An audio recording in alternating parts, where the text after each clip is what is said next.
Inflammation by itself isn't actually not that bad. It's useful when we're in you pain. need it. Exactly. The problem is when the inflammation goes out of control. I mean, when nature says that up to half of the people in this country are dying from inflammation, that might actually be a short sale. It may actually be larger than that. Inflammation is... How much does fear play into contracting a virus or getting sick? So fear, anxiety, stress, fear, worry. anxiety, stress, absolutely. How much does that affect, I guess, maybe getting inflammation, which would then cause you to get sick? More likely. It's huge. Really? Okay, so let me tell you about a study that they did. This is a study out of McMaster University. Heather Heiss did this. She's in charge of the Fit Lab at McMaster. On her campus, 6 weeks before final exams. You can remember final exams. Very stressful, right? Like it, yeah. So 6 weeks before, she had 3 groups of people that she randomized. One group did nothing. Okay, they just went through the 6 weeks and they measured them at the end. The other group did moderate intensity exercise training. Moderate intensity. So they had their heart rates up into the 140s, let's say. 3 times a week, 20 minutes a day. Third group had their heart rates up into the 170s for 20 minutes a day. And she wanted to know, how does this mitigate how we go to the end of the term? So your question was about fear and anxiety. This is the time of the year where students have a lot of fear and anxiety because their careers depend on how they perform here at the end on these exams. One of the striking things that they found in the control group, this is the group that did no exercise, was that compared to their baseline 6 weeks before the end of the term, when they got to the end of the term, their depression scale was significantly higher. And they used a validated Beck inventory depression scale. It was significantly elevated. Because they did 0 working out. They didn't do any working out. They were the control lived their group. life. Yeah, they just lived their life, studied really hard, and took their exams. They had more depression. More depression. And higher levels of anxiety, both on a scale that was measured objectively and also self-reported stress. Both. Right. So very high. They said they were stressed and they were. The markers showed they were stressed. Correct. Then she went ahead and she measured the amount of interleukin-6. What is interleukin-6? Interleukin-6 is a surrogate marker for inflammation in the body. And tumor necrosis factor alpha, those were increased as well. Now, in the moderate to severe, now this I think you'll find this interesting if you're interested in exercise. Who did better? Who did better? The moderate exercise or the high intensity exercise in terms of stress, depression, perceived stress, and inflammatory markers? Oh, man. So one group did 3 times a week. 3 times a week. Moderate. The other one did 3 times a week. Intense. Correct. Gosh, I feel like this is a trick question. Part of me wants to say the intense was better off, but for some reason I feel like you're going to say the moderate was better off. You're smart. This is something that they describe in the literature as the J curve. Okay, so here's the point. Here's the point for everybody listening, is that you don't have to be an athlete to get the benefit of exercise. Right, you don't have to go super hard every day. You don't. So just enough to get your heart rate up actually did better than pushing it. Because the people that pushed it, so first of all, let's back up here. So remember I said that the control people had higher levels of depression? Higher levels of depression. Not only was moderate intensity exercise able to eliminate that increase, it actually went down. Wow. It actually felt happier. Down. They felt happier. Now that happened in both. The depression went down in both the moderate and in the intense groups. So they both did well. Gotcha. But when they asked them about stress and perceived stress, the moderate did much better than the active. Interesting. Yeah. Then when they measured interleukin-6, same situation. The moderate intensity exercise training went down. So what does this all tell us? There is a relationship between the body, the mind, and that is connected through the immune system. It's connected through the hormone system. It's connected through exercise, all of things. Things that we learn about in textbooks that are in different chapters, actually underneath the surface are connected. And so you talk about stress and fear. Now, here's another study that they did. So people in Japan, they took these CEOs, high stress people that are the tops of their companies, and they took them out into the forest. okay, into the forest. And this was a Forest bathing. Forest bathing. This is Hinoki cypress trees. And they basically spent, to make a long story short, they spent about 2 nights there. Yes. Okay, and they measured everything. They measured the white blood cells. They measured the amount of granules in the white blood cells. And to make a long story short, at the end of the 3 days, when they measured everything, and also the phytocides in the air that were coming off these trees, their immune system, their innate immune system, was much better at the end, and it lasted for at least 7 days. Wow! So a walk in the park every weekend, in other words, could do one. It's another one of those Swiss cheese slices that goes in there. Nature. Now, when they did the same experiment, okay, but they checked them into a hotel in Tokyo, not going up to the big mountain. They checked them into the hotel in Tokyo, and instead of having them walk around for 3 days in a forest, they infused this hinoki oil into the room. Huh. Okay. What happened? Same effect. Really? The Yes. oil? The oil. So what is this oil? I gotta get this. Hinoki cypress oil. Do you use this or no? You know what? Here's the good news. It's not just with Really? Hinoki cypress. This happens with just about all of the oils that comes from these trees. Eucalyptus, another one that they studied. Eucalyptus oil it's been shown to improve the innate immune system, where they actually in vitro dropped eucalyptus oil on these cells, and they basically turned into these cells that were activated and ready to do what they needed to do. By the way, in the pandemic in 1912, Australia's eucalyptus trees were almost completely cut down because of the essence of that eucalyptus oil. Have you ever had Vicks? Yes. You know what the major ingredient is in Vicks? Eucalyptus. Oil. So if you ever smell eucalyptus oil, you say, oh, this is Vicks. That's what it is. That's why they use it. So now I told you, though, that the people in the Japanese forest and those people in the hotel room, they both had the same effect. I didn't completely finish because there was one difference. And the difference is they measured urine cortisol levels. So cortisol is a stress hormone that goes up when you have fear, anxiety, and stress. So where do you think the urine cortisol levels were the highest? In the people in the hotel room, or in the people up in the forest actually naturally getting their hinoki oil from the trees themselves? People in the hotel room. No, unless there was they're afraid of a bear or something. It's I don't know, unless I heard sounds every night in the woods, then maybe you'd be more afraid, but yeah. No, you're absolutely right. So here's the difference, is that you're not getting the full benefit when you're out in nature. And there's a study that showed that the more green that you're exposed to, just the green coming looking at scenes of greenery and nature, it has a calming effect on the body. The cortisol levels plummet, and cortisol is a major problem in terms of your immune system. It's been shown over and over again that cortisol inhibits your immune system. And so to get those levels down, it's really important. So yeah, they got half the benefit in the hotel room. They got the hinoki oil, but they didn't get the full benefit because those cortisol levels were still elevated. So here's the point, is try to figure out as many slices of Swiss cheese that you can find and try to line those up. So I approach this in a very different way than a lot of people might think that I would.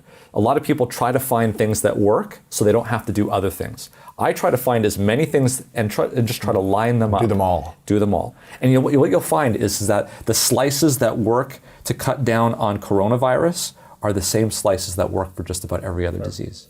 And just living longer, healthier, happier. Exactly. If you could only do 5 things yourself, 5 natural, organic activities, whether that's sleep a certain amount of hours, have oil in your bed, whatever these things are, non-medical related things. Non-medical related things. What would be the 5 things that you would do on a daily basis? That's a great question. To prevent disease, to prevent inflammation, to prevent COVID, and optimize your body. Okay. Number 1 is sleep on the list. And I'll tell you why that is. We talk about antibody levels and vaccines and these sorts of things. And we get all hung up about, how much antibody levels are there. Here's a study that was done.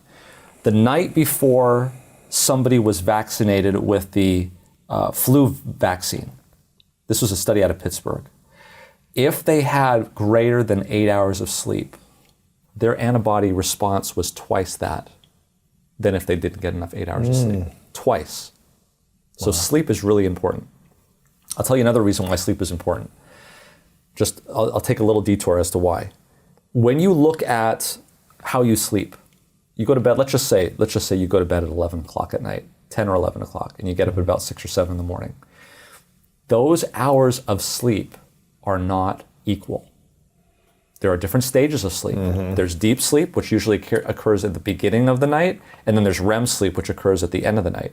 Deep sleep is extremely important for physical, mental, restorative sleep. It's also tied to growth hormone. Yes. So when we talk about growth hormone, you know what I'm talking about. This used to be known as the holy grail of the fountain of youth. Yes. Exactly. Delta wave or slow wave sleep is directly tied to secretion of growth hormone from the pituitary gland. Okay. Once you pass a few hours of sleep, you've lost that ability that night to get that growth hormone secretion. So in other words, let's put it this way. The hours of sleep before midnight are worth twice than the hours of sleep after midnight. Wow. Okay. Yeah, okay? Go to sleep before midnight. And by the way, it's also redundant there because guess when your melatonin starts to come on? Right as you're going to sleep. Wow. Okay. And we didn't talk about this, but melatonin is a very, very powerful antioxidant. So even to the point where we were actually giving melatonin to patients in the intensive care unit who were on COVID, who had COVID. Wow. Yeah. Okay. So Sleep. So if there was one thing that I would say is try to get at least 7 hours of sleep and try to make sure that those hours of sleep are before midnight. I mean, not all of them before midnight. That'd be hard to do. But get 2 hours of sleep, maybe go to bed at 10 o'clock and try to get as much of that as possible. It's not to say that at the stroke of midnight you're not going to get any more, but it starts to decrease after that. Okay. Wow, interesting. Okay, that's number one. Okay, that's number one. Number two, we talked about diet. Okay, so for reasons that we've already enumerated, whether it's sialic acid, whether it's inflammation, start to look at diet and to look at that. Now, I would say this. Here is the temptation. The temptation is to look at your diet and say, I don't want to do that anymore. And then look at the new diet and say, I'm going to switch to that. Don't do that. It's hard. That's hard. It's hard to make a huge switch. It is because the problem is it's not sustainable. It's not sustainable. And then what you're going to do is you're going to throw the baby out with the bathwater. So what I would do is look at your diet and find the worst thing about your diet and say, that's what I'm going to work on eliminating and do it for a month. Then figure out the next thing and do that for a month. That's smart. What you will find, and I've done this because I used to eat meat. I used to do these things. And I started to, it wasn't an overnight change. It was something that gradually changed. So I went to University of California, Riverside, and I was a chemistry major, and there was a Carl's Jr. in the cafeteria. And it was so easy. Just go in there and get the burger, right? Yeah, of course. Exactly. Nothing against Carl's Jr. They're good burgers. And they tasted good. But then after a while, I started to go away from it. Well, it wasn't an absolute for me. So when I went back to it 2 or 3 months later to try it out, because I was in a situation where, I was there on campus, I didn't have any food, I'll just go get a burger or whatever. It didn't taste the same. You would be very surprised at how your brain and your tongue, it's actually a two-way communication. It goes back and forth, taste. Wow. Things that if you stop eating something for 3 months and then go back to it, it will taste different. And the point is that the satisfaction that you're getting from it now, you won't get from it later when you stop eating it. Sure. It'll be different. You'll get satisfaction from different things. Your tastes actually change. We don't think about it, but it actually happens. So I know that this whole issue about diet is very, very personal. Yes. People have very personal habits. It's not only just personal habits about what they eat, it's also ingrained in their family. For a lot of people, they're not the ones making the food, it's somebody else making the food, and it's very complicated. But what I would say is that despite all of those barriers, that I believe a lot can be gained by looking at some of these things and trying to make some changes. Okay. Yeah. Nutrition. Okay. Yeah. Number 3. Should I group it together or not? Sunshine and fresh air. They come together. Yeah, They sort of getting outside. Yes. Nature. So we had on our MedCram channel a guy by the name of Dr. Joseph Allen out of the Harvard Medical School, and talking about ventilation and sick buildings and the things that, and the air turnover. And he talks extensively, very good, very educational for me to listen to him, about how when buildings were designed so that they were energy efficient. So a lot of the data that came out and a lot of the stuff that has kind of influenced how we build buildings came out of the 70s. And what did we have in the 70s? We had the energy crisis. Right. How can we make buildings so that they are extremely efficient? And so antithetical to efficiency is high turnover of air, because you've got to heat and cool that air. So it's a real problem. So that's when we started to see in the literature, Dr. Allen says, is when we started to see this whole thing about sick buildings. People who work in sick buildings. Who get sick. Correct. In these buildings, yeah. In these buildings. The buildings aren't sick, the people in the buildings, right. So, and why is that? He says, you'll notice this. And you know, when he brought it up, I started to think about this. You'll be in a room, it's kind of stagnant, not a lot of airflow, and you have a hard time. And as soon as somebody opens the door, it's kind of like, you know, it's interesting, right? And so this idea of airflow, he's like cracking some windows open. It could be as simple as just cracking a window open. He showed us in his video about how you can buy a meter that can actually measure the amount of carbon dioxide in the air. And it's a surrogate for measuring how much ventilation is going on. Right. So that's really, really important, is getting outside. What else is about getting outside? Vitamin D. Yes. There's the ultraviolet radiation. There's a study that came out that showed, and this is really fascinating, is that there was a connection between how much light somebody got and their COVID-19. It was either infection or mortality. I can't remember what it was. Yeah. And so the thought is that this was vitamin D mediated, but it wasn't. They controlled for vitamin D. There was another effect above and beyond vitamin D that people were getting from being outside in the sun. What's that? We don't know. Happiness. Could be. Joy. Yeah. Well, peace of mind. Right? Less stress. Exactly. Well, we know that there's something called SAD. It's aptly named Seasonal Affective Disorder. This is where people become very depressed in the winter months. Why? There's not a lot of sunlight. And again, it's this idea of the mind, the body, and the spirit being connected. And so that leads us to the last one. I don't know. Am I on number 3 or 4? That's number 3. Number 4. Oh, you're going to push it out of me here. Yes. Okay. Yes. I've got one more that I can definitely think of. I don't know if I can come up with 5. It's the spiritual aspect. And this kind of comes from it's informed from my upbringing. You mentioned that I lived at Loma Linda, which is a blue zone. What's a blue zone? It's where people live longer. And so this has been this kind of the secret sauce, I think. So Dan Buettner, who worked with National Geographic, came up with these blue zones. He went to Sardinia, he went to Okinawa, and he went to these places. Why? Because these people live, like they've got people in their hundreds, which is very, very unusual. The one thing that Loma Linda was the other place. The one thing that Loma Linda was different in is that the people in Loma Linda were not of the same genetics.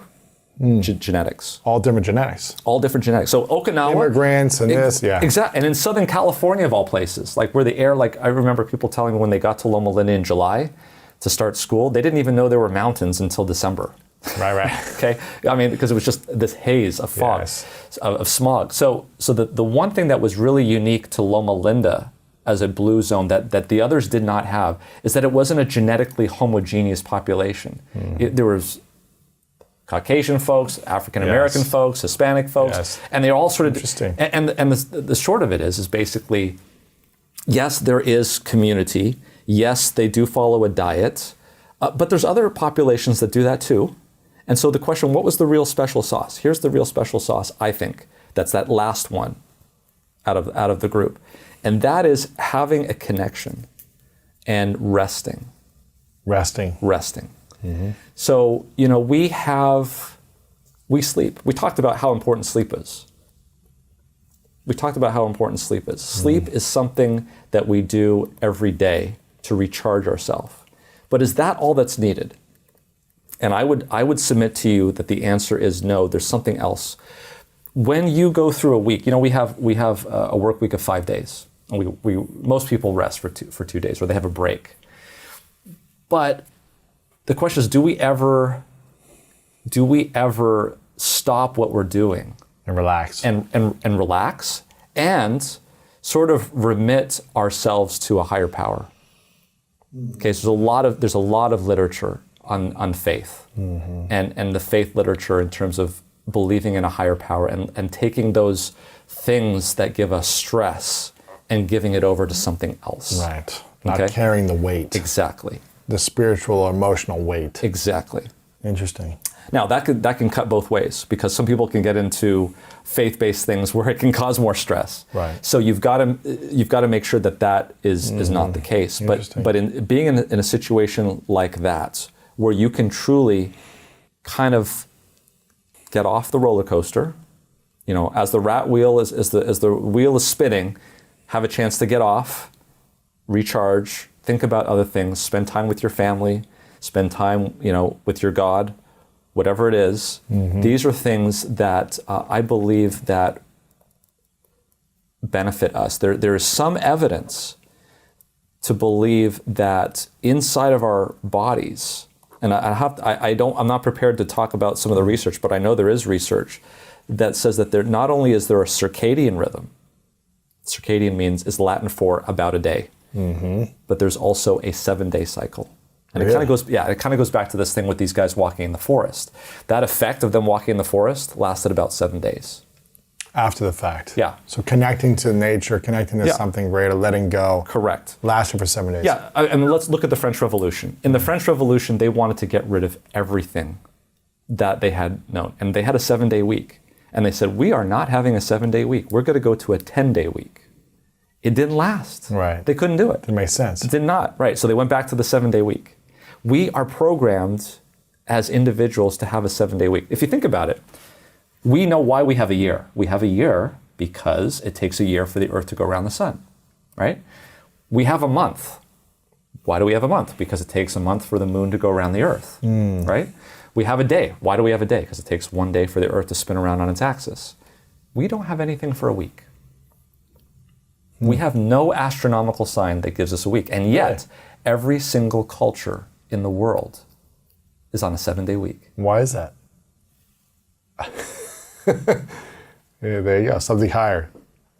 Yeah. Think about that. Interesting, yeah. Every single culture in the world operates on a 7-day week. And there's nothing that guides that. If you were to ask me why that is because I believe the Judeo-biblical historical record on why there's a 7-day week. It was instituted from the very beginning. Right. But I think it's interesting evidence. And if that is fact the case, then maybe the instruction manual should be followed. Right. Interesting. Or maybe let's put it this way. There's benefits to be derived if the instruction manual is followed. Right. Speaking of the spiritual aspect, as someone who's been practicing for over 20 years now, can you think of one or two instances in your practice where people have healed themselves that they shouldn't have been able to? Medically, you're like, this doesn't make any sense. As soon as you said that, I know exactly who I'm going to talk about. Go ahead. Okay.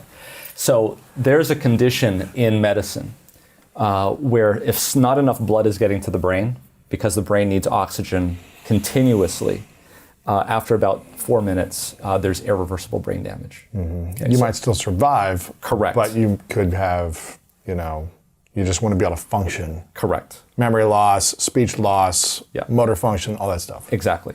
So there was a young gentleman. This was when I was in training. Must have been in the early 2000s. And he had testicular cancer, unfortunately. But at that age, testicular cancer is pretty curable in most cases with chemotherapy and surgery and that nature. So he went to surgery, and there was a problem in surgery. The patient didn't do well. The blood pressure went. He may have coded. I can't remember exactly what it was, but he came back up to the floor, up to the intensive care unit, which is where I was training in the intensive care unit. And when we picked him up, he was, we lifted the sedation, and he was just not there. He was dead. He was alive. But he was not responding to our commands. Wow. He was not acting appropriately.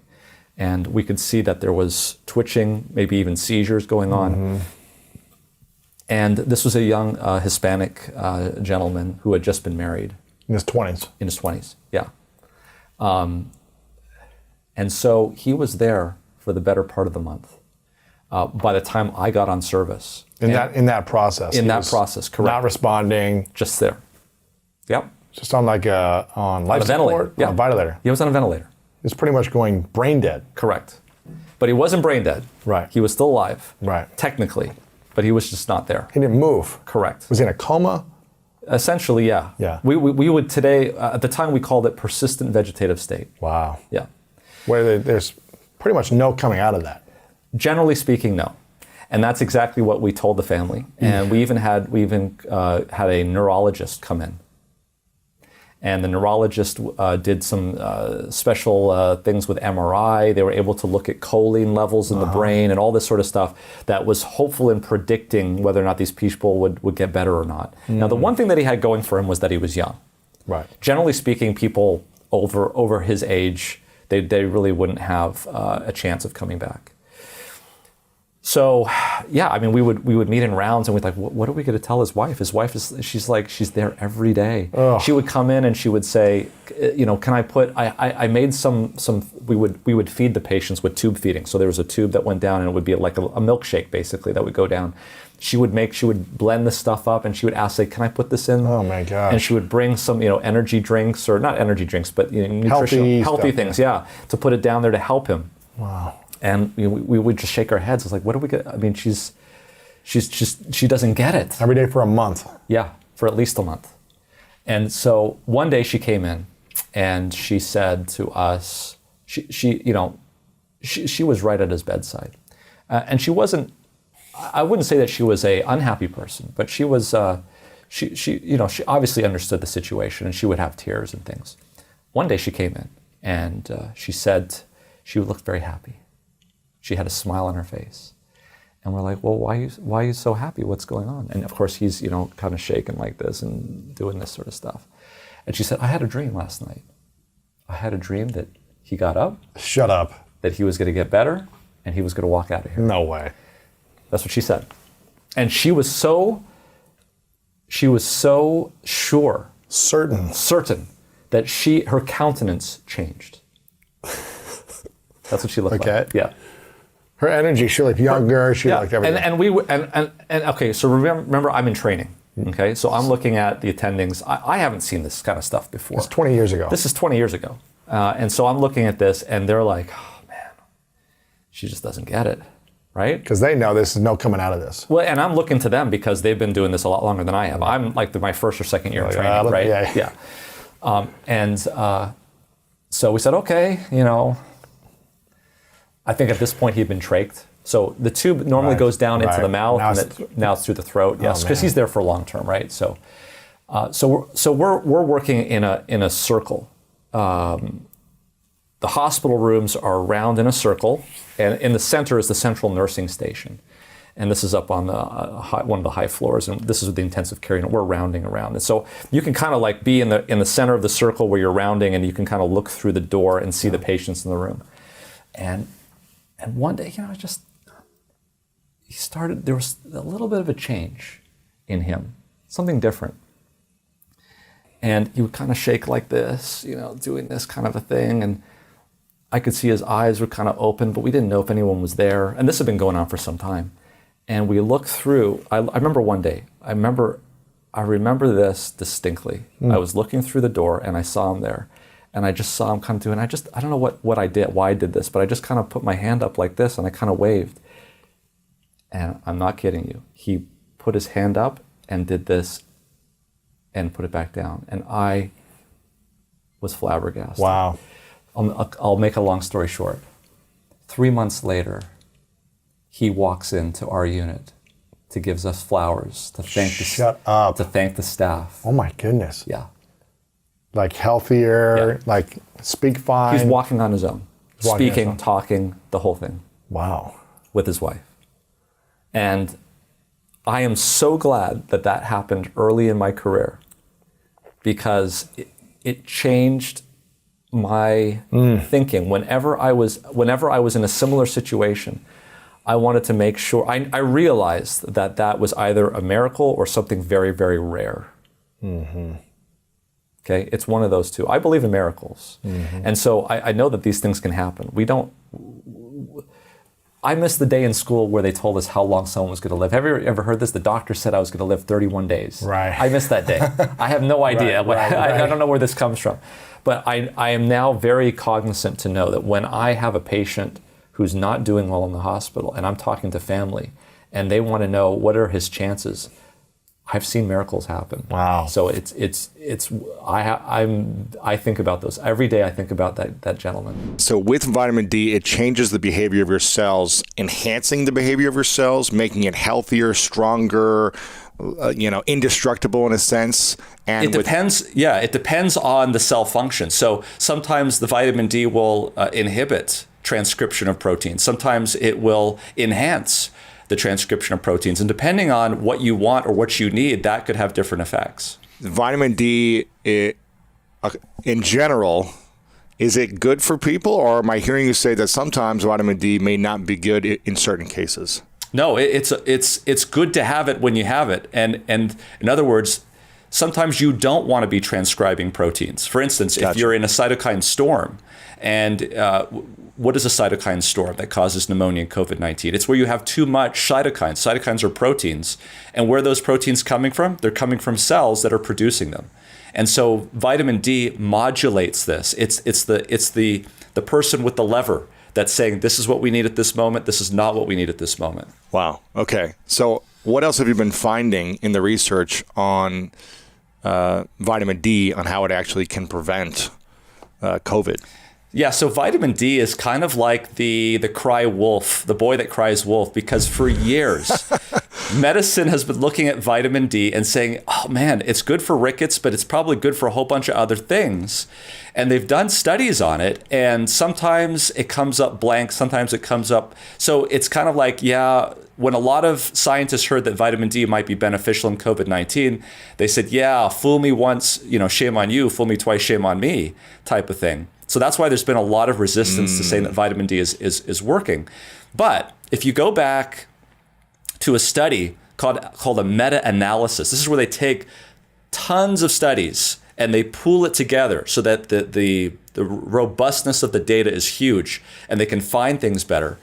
There was a study, a landmark study that was published in the British Medical Journal just a few years ago by a scientist named Martineau, who did a meta-analysis looking at vitamin D supplementation. And he found pretty significantly that vitamin D supplementation on a regular basis, taking it either daily or weekly, decreased the incidence of acute chest infections.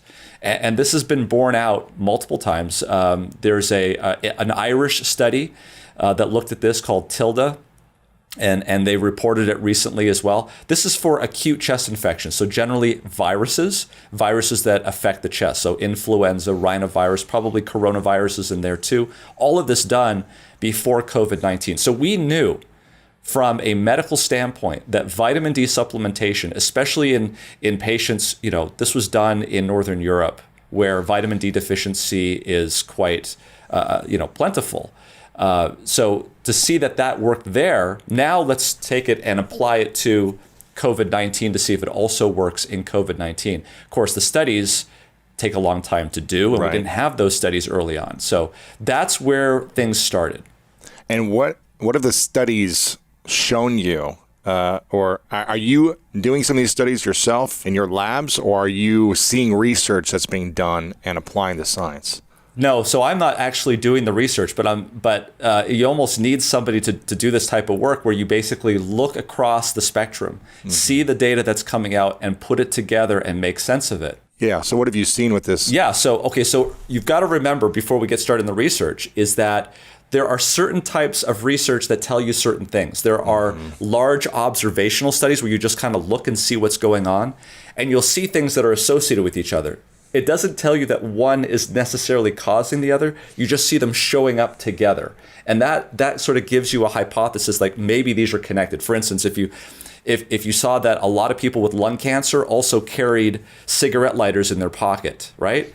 You couldn't say that the cigarette lighter is causing the cancer, but they're showing up together. So maybe there's either something else that they're both causing or caused by each other. So that's what we started seeing in the first part of 2020. Is observational studies. What did we see? We saw that people who were showing up to the hospital with COVID-19 were deficient in vitamin D, that people who did worse in COVID-19 were deficient in vitamin D. We started seeing that people who are older, people who have darker skin, are the people that also are deficient in vitamin D, and they also have worse COVID. And so we started to see this connection, but the words that go through any graduate of medical school or any biostatistician will tell you that that association does not necessarily mean causation. And so that's where we were for the most of 2020 until just the last few months, was these studies over and over again. Yes, we can predict how well they're going to do based on their vitamin D levels. Yes, if they're lower, they're probably going to have a worse course. But the part that we couldn't say based on that data was, if we give vitamin D, is that going to change something? Because maybe the disease is making the vitamin D go down and make them sick. And it's just like, if I take a cigarette lighter out of someone's pocket, is it going to make their lung cancer go away or prevent, right? So that's the kind of thing. So now enter randomized controlled trials. And this is what we do. We say, okay, we're going to start off, we're going to randomize people, we're going to blind ourselves to it, blind them to it. For one, we're going to give vitamin D, for the other, we're not. And then we're going to see what happens. Yeah. And so how many of these trials have been going on, and what are the findings from these blind tests? So there's a lot of trials going on right now looking at this. There's one where they're actually going to look at about 5,000 people. It's being conducted in Great Britain, and we don't have that data yet. The data that we do have are on a few. Let's talk about those. So there's one called the SHADE study. This was done in India on just about 100 or so people, where they gave mega doses of vitamin D in people coming into the hospital with COVID-19. 60,000 units they gave. Is it injected? Is this orally? This is oral medication. So 60,000. I mean, generally speaking, when you buy over-the-counter tablets, it takes 5,500, right? You're like exactly. So this is 60,000 units daily for 7 days. That's a lot of vitamin D. It is a lot of vitamin D. So for 7 days, they did this. And what they found was that the inflammatory markers in those patients were lower. And they found that as opposed to only 20% of the patients clearing the virus after 3 weeks, 60% of the patients cleared the virus in 3 weeks. So it wasn't powered to look at survival and these sorts of things. They didn't notice any difference there in terms of that, but that was a study that was done. There was another study that was done in Brazil where they gave 250,000 units times one. They just gave them a whopping, it was like, you're drinking vitamin D in supplement form. Exactly. It was incredible. They didn't see any difference there, although they did measure that vitamin D levels went up inside, so it worked. They did not notice any improvement. The problem there, though, of course, is there was some problem with the randomization in that study, where the intervention group, the vitamin D group, actually had sicker patients, more diabetes. And so it wasn't clear whether or not that was just a bad randomization or whether there was no effect. The one that has the most promise, and this is the thing you got to understand about vitamin D, is vitamin D. Let's back up a little bit and talk about vitamin D. So people say, well, should I take vitamin D3, D2? What is vitamin D? So this is how it works. You have cholesterol in your body, and it's hanging around. And when ultraviolet B radiation comes from the sun, it comes through the epidermis, which is the top layer of your skin, and then it penetrates down into the dermis, and it comes with just enough energy to do a conformational change on one of the carbon bonds, which flips it to be kind of nerdy here, but it actually converts, the ultraviolet radiation converts the cholesterol structure into vitamin D. When you get sunlight, is there a certain amount of sunlight on a daily basis we should be consuming on the skin? So you typically want to, and there's people that have gone into the details of this and I can never remember, but you need about 15, 20, 30 minutes of sunlight a day. And since we're on the topic, there's different types of ultraviolet light. There's UVA, UVB, and UVC. So let's dispense with UVC because it doesn't have much to do with the conversation, although there is some data that UVC can kill coronavirus, but that's another topic. UVA can penetrate pretty far. And unfortunately, UVA has no role in the production of vitamin D. What is UVA? It's not useful. UVA is ultraviolet radiation that causes skin aging. It can cause cancers on your skin, melanoma. So it's not something that you really want to have. And sometimes it can actually even penetrate through glass. Unfortunately, UVB does not penetrate glass, so sitting in front of a window with the sun coming in is not going to help you in terms of vitamin D. You actually have to be, you actually have to be in the sun. With no blockage, nothing in between. Absolutely, yeah. And that's UVA. So UVA will not penetrate glass. Will penetrate glass. UVB will not penetrate glass, and it's the UVB that we need. So, so how do you get UVB? That's just sitting out in the sun. You got to go in the sun. And what about people who say, you know what, I don't want to look older with my skin. I don't want to get skin disease or cancer. So I'm going to lather up with all this sunscreen to protect my skin. Should we use sunscreen, or is it more, be in the sun for 15 minutes, then put sunscreen on? Yeah, so that's exactly right. B is not going to penetrate sunscreen very well either. So it's really, it boils down to this risk benefit. So you've got to look. Do I want to look good and not have wrinkles, or do I want to be healthy? So there are some solutions to this, right? So fish oil is rich in vitamin D. There are certain like mushrooms that are rich in vitamin D, and of course, we live in 2021, right? We've got supplementation, so you can take that and not get the risk there. So that's a good benefit. So is supplementation, if I'm taking a vitamin D vitamins, 500 to 5,000, whatever, vitamins, is that as powerful as 15 minutes of sunlight, or is it not going to be as beneficial? Yeah, it depends. It depends on too many things. It depends on your skin color. So unfortunately, if you're interested in getting a lot of vitamin D, the darker your skin, that's melanin that's blocking that ultraviolet radiation. And so you've got to stay out in the sun longer to get the same amount of it's natural sunblock. That's correct. So you need to stay out longer than if you're more fair-skinned or lighter-skinned, then you only need 10, 15 minutes. That's correct, and that is the reason why it was sold. It was thought that why are we seeing so many people of skin color coming into the hospital with COVID-19 particularly? Really? And those are the ones with the lower vitamin D levels historically. Is this what you're seeing in your hospital in California? With Absolutely. Really? Wow. So. Yeah.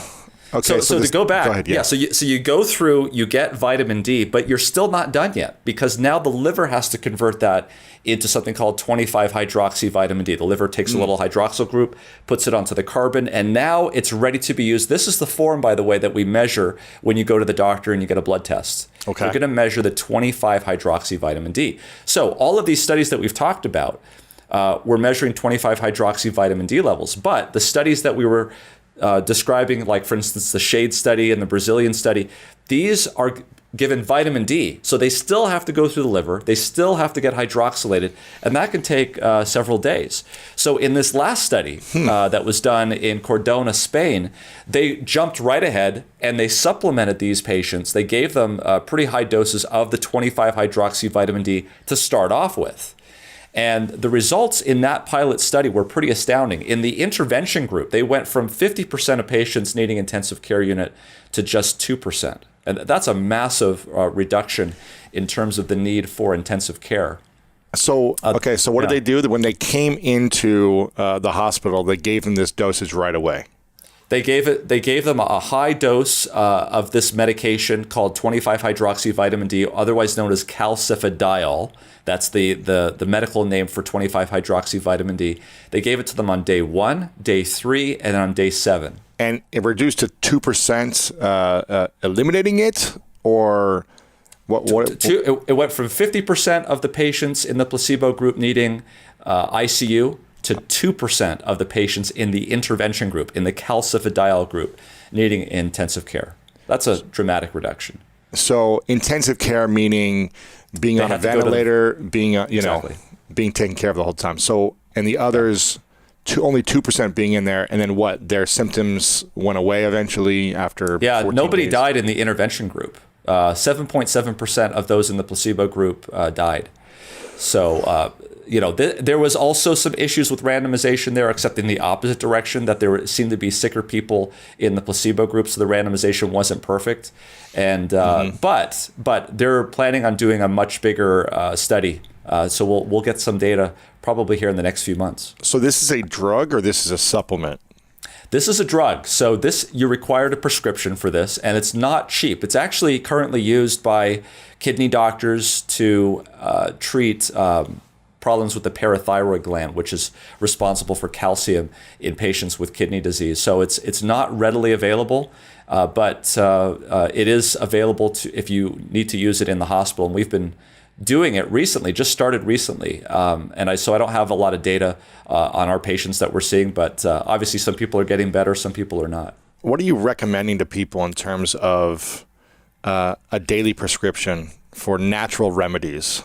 Is it go out into the sun at 8 a.m. for 15 minutes? Is it take vitamin D supplements? Is it eat mushrooms? What are you suggesting to your patients? So for people who have not contacted COVID-19, we actually did a video on this on MedCram. It was update 59.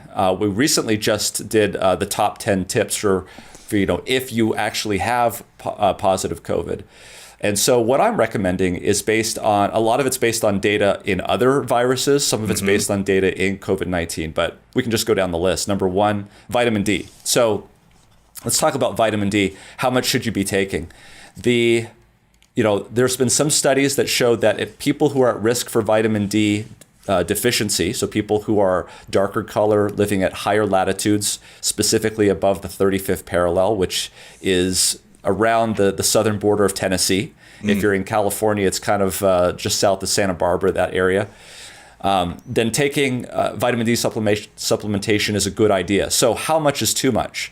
We actually probably overestimate the toxicity of vitamin D. It's probably one of the safest fat-soluble vitamins. That being said, it's not completely risk-free, but the Endocrinology Society says this. They say that what is the maximum dose that you can take without supervision from a physician and for someone who is at risk for vitamin D deficiency? The answer is 4,000 international units daily. 4,000 daily. Yeah. Okay. And so what would I do if someone asked me, I take 5,000 international units daily just because I had my levels checked. I think the right answer is if you can, get your levels checked. Got it. And where would you want to be? It's measured in nanograms per milliliter. I would say based on the data that we've seen, the retrospective data in the United States, we see that there is an increase in SARS-CoV-2 positivity once you start going below 50 nanograms per milliliter. So okay. if you're not above 50, you might want to bump it up at least over the winter season. And wouldn't you know it, that what are we seeing? We're seeing a rebound in SARS-CoV-2 in the winter season. So this is not rocket science. It's because we're not getting enough sunlight. The days are short. People don't have enough vitamin D, and this is what the theory is. So that's vitamin D. Number 3. So the other thing that I would talk about is NAC. That's one of the things that we've been talking about. NAC is N-acetylcysteine. There's some pretty good data that shows that SARS-CoV-2, when it infects your cell, it knocks out the receptor called the ACE2 receptor. This ACE2 receptor is very important in regulating oxidative stress in your body. We could talk for an hour about oxidative stress and hydroxy radicals and things that are very high in people who get COVID-19. So diabetes, obesity, oxidative stress is very high. So you get this viral hit and it tips you over the edge. So one of the things that may be beneficial is consuming products that are antioxidants. So, berries, strawberries, raspberries, elderberries, blackberries, all of those are excellent things to do. But if you want to increase even more, then taking 600 milligrams of NAC twice daily was shown in a previous study to reduce the symptoms of the flu virus in a winter season when it was done prospectively. So in other words, they randomized people to placebo versus 600 milligrams of NAC twice daily. And they did not see a difference in the incidence of the flu in those people, but they did notice a significant reduction in the severity of the illness that the people suffered when they were on NAC. So instead of being on your couch for a week, you're able to walk around and just feel less sluggish, right? Exactly. What, is NAC is over the counter? Yes. And how do you spell that? N, so that's N, and then a dash, acetyl, And you're asking somebody here to spell this. But if you it's actually marketed under NAC. If you just go and type in NAC, you'll have it. But it's NAC, got it. Okay, cool. NAC, N-acetylcysteine. Take twice daily. Twice daily, 600 milligrams. I wouldn't do it forever, but maybe over a winter season for 3 or 4 months while we're in the pandemic. That's probably a wise choice. What else do you recommend? I think zinc is really important too. I would not take more than 40 milligrams of elemental zinc a day, because as you increase your zinc intake, you can reduce your copper in your body, and that's not a good thing. You want to have enough copper. So zinc and copper are kind of like on a seesaw, but if you want to maximize your zinc intake, 40 milligrams of elemental zinc. I say that because when you pick up a zinc supplement, it could be zinc picolinate, it could be zinc sulfate. All of those have a different molecular weight, and so the milligrammage is going to be different. But if the bottle is worth anything to put the pills in, it'll tell you how much elemental zinc is in there. 40 milligrams is the maximum daily dose. Okay. And you're doing all these steps yourself too, right? Oh yeah, I'm smart because I basically tell my wife what to do, and every morning the pills are there. I don't even have to worry about remembering it, because if I did, I would not do it. Yeah, you got to like plan and put it out in front of time, and make sure you have it all set up to win. Okay, what's next? So this is where it gets a little bit less in terms of evidence. So there is some evidence that zinc can help stop viral replication. The protein that the virus uses inside your cells to make more of those viruses is called replicase. And there is some evidence in vitro data, albeit, that zinc shuts that down. The problem is that when you take zinc, you need to get that zinc inside the cell. And one of the things that has been looked at and has had some promise in Ebola, for instance, and was being studied in this virus is quercetin. Quercetin is a natural product. It's over the counter. It's high in concentration in capers, in onions, in vegetables, roots, basically. And so I don't see a lot of downside with taking quercetin. And so I do that as well. Okay. You'll add that in your daily practice. Yes. And then the last thing, I left the last thing for the end. And that's something that you probably like, well, what are you doing with this? And it's a long story that we can break into. But contrast showers. Oh, yes. You're speaking my language. Yeah. You're speaking my, so hot and cold, or correct. Cold only. I do hot for 5 minutes, and then I do cold for 1 minute. And then I do 5 for hot again, and then 1 for cold, and then finish it up with 3 for hot and 1 for cold. And the one that clued me onto that formula was a Dr. Neil Nedley, who is out of Weimar, California, who's actually done a lot of research, and it actually has a clinic up there called New Start that's doing this sort of stuff, and with amazing results. According to a report in the Journal of Nature Medicine, that inflammation is the root cause of disease, and it contributes to 50% of deaths in the U.S. And I'm curious, why do so many people suffer from inflammation? And how is it contributing to so much loss that's happening right now? That's a great question, Lewis. So right now we're talking about coronavirus and COVID-19, and that's a whole section by itself. Yes. But as you may know, people get into the hospital because they can't breathe. Mm-hmm. And the reason why they can't breathe is because their lungs aren't able to get oxygen into them. So if you were to actually take someone's lungs and spread it out so it was paper thin, okay, because that's exactly what we're talking about. It's about paper thin. It would be about the size of a tennis court. Wow. So think about a tennis court being wrapped up. That's the kind of layer that oxygen's got to diffuse through. So you know what happens if you hit your finger in the door? It swells up. Yes. So that's basically inflammation. And the Romans had a way of describing this. Everything in medicine is described in the Latin language. There's calor, which is hot. It feels hot. There's rubor, which it appears red. Okay, it's swollen, that's tumor. And there's the last thing, dolor. And if you speak Spanish, you know what dolor is.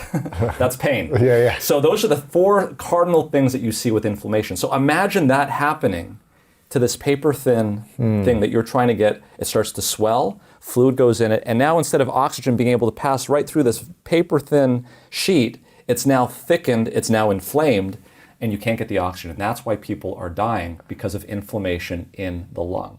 But it's not just the lung. The number one killer in the United States is heart disease, or it used to be. We're becoming very good at treating heart disease. We'll talk about that.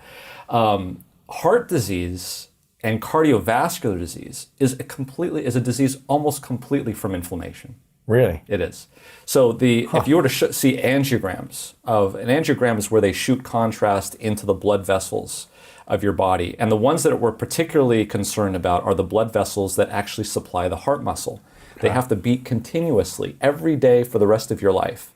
And so they need a good supply of oxygen, which they get from the blood. If those blood vessels become diseased because of inflammation, they start getting ratty. Cholesterol starts to break and they get clots forming. And that's what happens when you get a heart attack is those blood vessels close off and that heart muscle, which still needs to beat, is now being strangled to death. And that's tremendously painful. People, that's why they get that painful feeling when they have a heart attack. So we just talked about COVID-19. We just talked about heart disease. Let's go down and talk about cancer. Yes. A lot of the risks with cancer come as a result of inflammation. Really? So yeah, people who have reflux or heartburn, there's cancers that can come as a result of that if you have that for very long, called Barrett's esophagus. It's not very common, but it can happen. Hepatitis. Hepatitis is an inflammatory condition of the liver. People can develop liver cancer that can come from viruses. So yeah, I mean, when nature says that up to half of the people in this country are dying from inflammation, that might actually be a short sale. It may actually be larger than that. Inflammation is a big deal. So how do we eliminate inflammation? What are the main factors that support us? Yeah, so inflammation by itself is actually not that bad.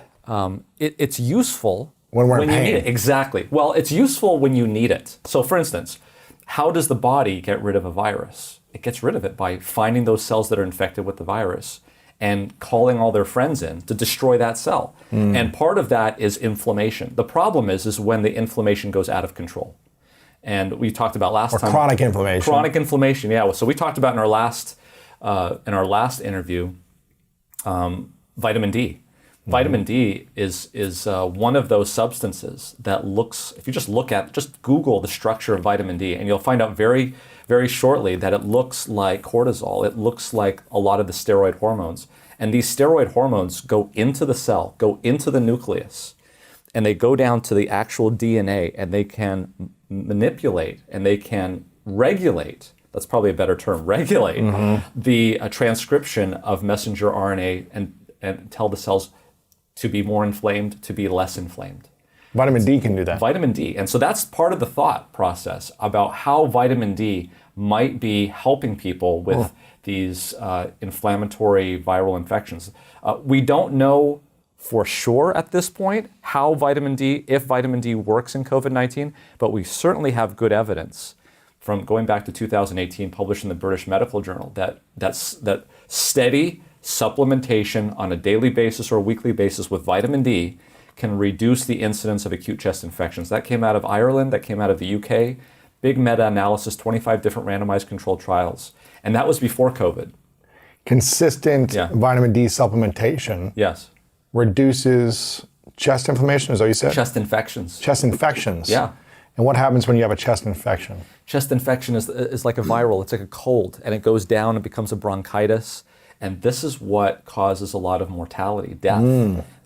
Pneumonia used to be known as the old man's friend because it would just put him out of his misery. Really? That's what it was. Yeah, look it up, old man's friend pneumonia. You can Google that and you'll see. So this idea that lacking vitamin D, especially in those northern latitudes, may be contributing to that. That's why a lot of countries in the northern latitudes have introduced programs to supplement vitamin D in the dietary. Really? Oh yeah, absolutely. Wow. Okay. So would you recommend vitamin D for everyone then? Or if you're in sunlight, if you're outside a lot, you don't need extra supplementation? So who are the people that are susceptible to vitamin D deficiency? It would be people who are older, because as you get older, it's harder to make vitamin D in your skin. Number two, people who have darker skin. This vitamin D is made literally from the ultraviolet B light from the sun, and it's made deep, deep, deep in the sun. So if you've got a lot of pigmentation above that, it's going to be harder. You're going to have to spend more time out in the sun. Wow. People who live in northern latitudes, people living in Northern Europe, people living in Canada, the Northwest, actually anybody living above what we call the 35th parallel, which is sort of the southern border of Tennessee, is not really able to get enough vitamin D. Wow. And Luz, we can talk about where we have come as a culture in the last 100 years. So think about this, just to sort of set up the rest of the talk. 100 years ago, we spent a lot more time outside in the sun. All day. Than we did, absolutely. Yeah. The other thing that's really important is we spend a lot more time sleeping. A lot of time. Back 100 years ago. Absolutely. What have we done in the last 100 years? Just look at a nighttime satellite image of the United States. The lights are on. The lights all are night. on. We have basically turned night into day. Ooh. And that has tremendous implications for us as human beings, as our culture, our health. Let's just take off the table the fact that we have severely cut back the amount of time we've allowed for sleep. That's number one. Number two, the socio-culture in this country that if you need to get some sleep, you're somehow weaker. Right. Right? So there's that stigma. Let's just put that off to the side. There's a whole nother aspect to it, and that is that light, especially at those very sensitive times before you go to bed, stimulates receptors in the back of your eye to shut down melatonin production, which is essential, and it's a very powerful anti-inflammatory. So you mix all of that together. So think about all of the socioeconomic things that have happened in the last 100 years. Think about cities. Think about commute times. Think about how early you've got to get up in the morning to get to work, and then how long you've got to work. And then when you get home, what do? We want to relax. We turn on the lights, the TV, TV or the iPhone, yes. And this is hitting our eyes. There's a recent study that showed that the blue light filters don't do a thing. That's what I heard. Yeah. You mean like the blue block, like the blockers? Yeah, the blue light filters, because it's the blue light particularly. We know this from academia that seem to respond to those receptors the most, or stimulate those receptors. The blue light filters don't work. So you're saying wearing sunglasses or some type of glass blockers and watching your iPhone here isn't that effective? It could work at a certain point. The sunglasses, what I was referring to was the actual machine itself has a switch in it that will make the light a little bit more redder. But it still doesn't work. Gotcha. So sunglasses might work. Yeah. Might help out, but not. Gotcha. Okay, cool. And then, now on top of all that from 100 years ago, we're a very agrarian culture. We weren't as rich as we are today. Mm-hmm. And so as a result of that, we couldn't afford to eat a lot of the substances that we eat today, processed foods. Let's just talk about vegetarian versus meat. Now, that's a hot topic. Yes. Back 100 years ago, it was every piece of square footage of land was very valuable. Even though we had lots of it, it was hard to farm. And we didn't have the big industries with the big machines, right? So we didn't have a lot of that money. So if we grew this off of this part of land, we had a choice to make at that point. Do we feed it to the cow? Right. Or us. Or do we feed it to us, right? Much easier to do the former than the latter. Nowadays, since we have so much grain, so much machinery, we actually have vast amounts of acreage in this country that are used to feed cattle. And so we are able to, probably more than any other time in our life, eat meat more today than we were able to before. Abundantly. Whereas 100 years ago, it was probably maybe once a week or something. Yeah. If you look at per capita meat consumption in the United States, it has never stopped. It's continued to go up. Really? Yeah. We're eating more meat today per capita than we've ever eaten before. Per capita. Yeah. I was just interviewing Dr. Matthew Walker, who's like the sleep expert in Northern California, I think at Berkeley. And he had saying a lot of the same things that you're talking about. Like, even if you take it down 1 hour less of one night of sleep, how it impacts the immune system is exponential. And if you do it every night, you sleep less and less. So you have 1 hour less sleep or 2 hours less sleep, or you miss a few hours. It really impacts the brain and impacts the immune system and all these things. Yeah. So sleep is a massive factor for having a healthy immune system as well. Absolutely, no question about it. I mean, they did this study once on some college students. Okay, college students are our favorite. Right. They'll do anything. Yes. Okay. Pull an all-nighter. Got you. I'll just put it this way. There's a way to determine where the circadian rhythm is, and it's to find the coldest temperature in the 24-hour period in your core body temperature.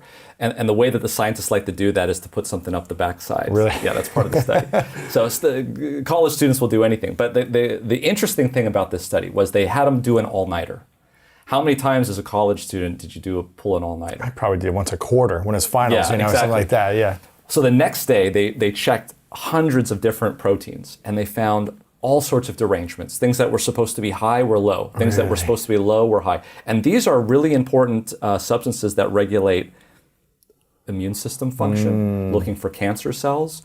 Some of them had to do with diabetes, had to do with hunger. So all of these things were manipulated just with one night. One all-nighter. One all-nighter. Man, okay. So sleep is a big thing to help prevent disease, it sounds like, but also inflammation. Yeah. Having inflammation. What are some other factors on how we can prevent inflammation? So get a great night of sleep. What is the research you've shown? 7 to 9 hours? Yeah, so actually the American Academy of Sleep Medicine's come up with some really good recommendations. Once you get out of high school, generally speaking, it's 7 to 9 hours of sleep, 7 being the bare minimum. Right. And who gets 7 hours of sleep? I mean, I'm preaching, right? Yeah. I should be preaching to a mayor because I need to get more than that. But when you are school age, teenagers, if anyone is watching, it's 8, 9, Really? 10. Yeah, It's more. like elementary kids, like 9, 10. Yeah. So what are some of the main things to help us prevent inflammation so that if we attract a virus, it doesn't hurt us, or it helps us minimize the pain or the side effects or anything that could hurt us? Yeah, so we have known for a long time that there are certain risk factors that increase the risk of death in viral infections, let's say COVID-19 in this case. So BMI is one of those things, body mass index. Yes. Age is another one. Obviously, older people get into the hospital and don't do as well. Diabetes, hypertension, all of these things may sound familiar as to who is having the problem. And very early on, we knew that the ACE2 receptor, this receptor on the cells, was the focal point for where the SARS-CoV-2 virus came in. The spike protein that we've all heard about interacts with the ACE2 receptor. Now that ACE2 receptor, that ACE2 is not just a receptor to the entrance of the cell. It actually has a very important function in all of the cells, in the respiratory cells, in the GI cells. What it does is it reduces the amount of oxidative components, oxidative stress, pro-oxidative stress components, and it reduces that, and it increases the amount of antioxidants. So ACE2 is like this humming engine in each of your cells that is regulating the amount of oxidative stress that's going on. And when that virus binds to it, it shuts it down. So now your oxidative stress goes up in that cell and your antioxidants go down. Okay. So if you can imagine, you're on the edge of a cliff. You are balanced. You are just sort of, and imagine this cliff, and there's people standing in different places, okay? There's some people that their oxidative stress balance is right on the edge. Right. And you could probably tell who these people are. They're older, they have some diabetes, hypertension, they're on a lot of blood pressure medications, maybe have some renal problems. They're standing right on the edge. And then there's the younger people who don't have these medical problems. They're far away from the edge, okay? And then this massive gust of wind comes called coronavirus. Knocking people off the edge. And who are the people that are going to knock down? Exactly. It's the ones that are on the edge. And so it's kind of like a stress test. This spike protein comes in, binds the ACE2 receptor, and it causes problems. And remember now that when the virus comes into your body, it replicates and replicates and replicates. Up to some studies have shown 1 billion to 1 trillion copies of itself inside one human being. That's crazy. And it spreads everywhere. It goes to the brain. They've done autopsies. I've looked at the autopsies. It goes to the brain. I've seen slides in the bladder, in the bone marrow, in the heart, in the lungs. It's everywhere. And each one of these trillions of viral particles have spike proteins all over it. So you can imagine the load of spike protein and the complete shutdown of the ACE2 receptor, among other things. Okay. So that is one of the things that we talk about in terms of inflammation. So how do you prevent that from happening? How are you getting away from the edge of the cliff? Exactly, because there's a big gust of wind coming. Some of the things you can do for a long time, it takes a long time for it to work. Other things, sometimes you have to implement, you don't have time to do it. Somebody comes in, someone's sick, their diet is their diet, or whatever it is that they've had, right? So one of the interesting things that's come up there's a guy named Dr. Varkey in San Diego that's been studying this thing called sialic acids. This is the newest thing, and it's actually very interesting. Sialic acids. Sialic acids. Okay. So I won't even talk about the fact that some people believe that the virus actually uses sialic acids to enter into the cell. That's a whole nother topic. What I will mention, though, is we're all used to seeing the outside of cells on these animations that they see on the TV, and they've got proteins coming up, right? Yes. So imagine my arms are the proteins, and imagine I don't have a hand. That's kind of how they've been describing it, but that's actually not reality. Reality is that you've got proteins, and then my hand, think about my hand as glycoproteins. Glycoprotein, that's a sugar and a protein put together. And then my fingers are the sialic acids. Okay? Yeah. So really, it's the part of the cell that is the first thing that gets touched. Sialic acids are really important. Okay? It's a 9-carbon sugar, and actually, if you were to go to, let's just say, a HIV vaccine convention, almost the entire convention would be on sialic acids. Why? Okay. Because the HIV virus masquerades itself with sialic acids. That's why we haven't been able to get a vaccine for HIV. Because sialic acids are sort of like, put it this way, the Christmas tree is the protein, the decorations, sialic acids. Okay. That's what we're talking about. Gotcha. So here's the problem. The problem is, with sialic acids, is that the human body can only make one type of sialic acid. Let's call that NEU 5AC. I'm going to get a little wonky here, okay? But if people want to look this up. So I'm just going to call that AC. So a human being makes a certain type of sialic acid on its glycoproteins, on its proteins, on its cells, that is called AC. And that is self. Now, we used to have a gene, apparently. We used to have a gene, it's non-functional now. Really? That used to make a different kind of sialic acid called NEU5GC. Okay. But we don't make it anymore. Okay. Why don't we make it? When did we stop making it? Good question. The biologists have their theories millions of years ago and all this sort of stuff. Yeah. But we don't know, right? We don't know for sure because we weren't there. What we do know is that animals makes both AC and GC. Okay. Cows make AC and GC. Any mammal makes AC and GC. Okay. So here's the problem. When you consume those animals that make AC and GC, okay? What happens? What happens is it goes into your digestive tract and it breaks it down, and the body absorbs the AC and the GC. It can't tell the difference between the two. And then it gets absorbed whole in the body, and the AC and the GC gets put onto your cells. Okay. Okay. So we're getting animal GC now? Yes. What does that mean to us? The problem is that you have antibodies against GC. Because it's not self. It's not self. It's not us. Self. It's not us. We have antibodies in our system. It's not hardwired, but almost all humans develop antibodies against GC by the age of 1. Okay. So if we're consuming GC, what does that mean? That means that now that GC gets put onto our cells, and our cells start to look to our immune system as foreign.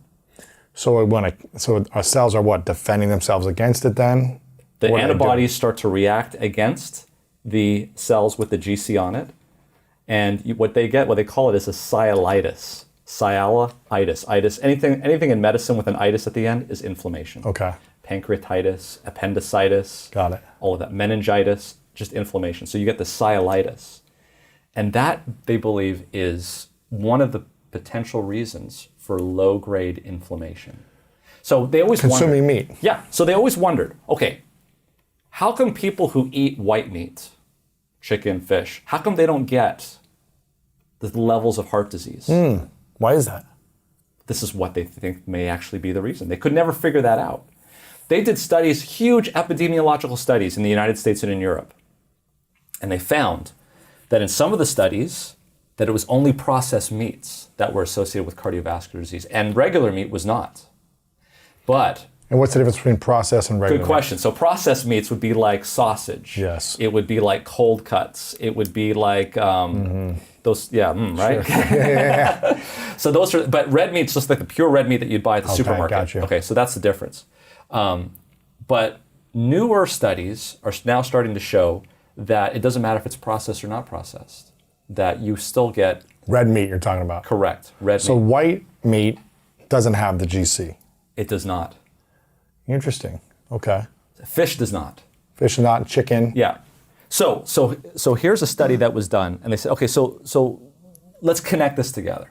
So here's an interesting study that they did.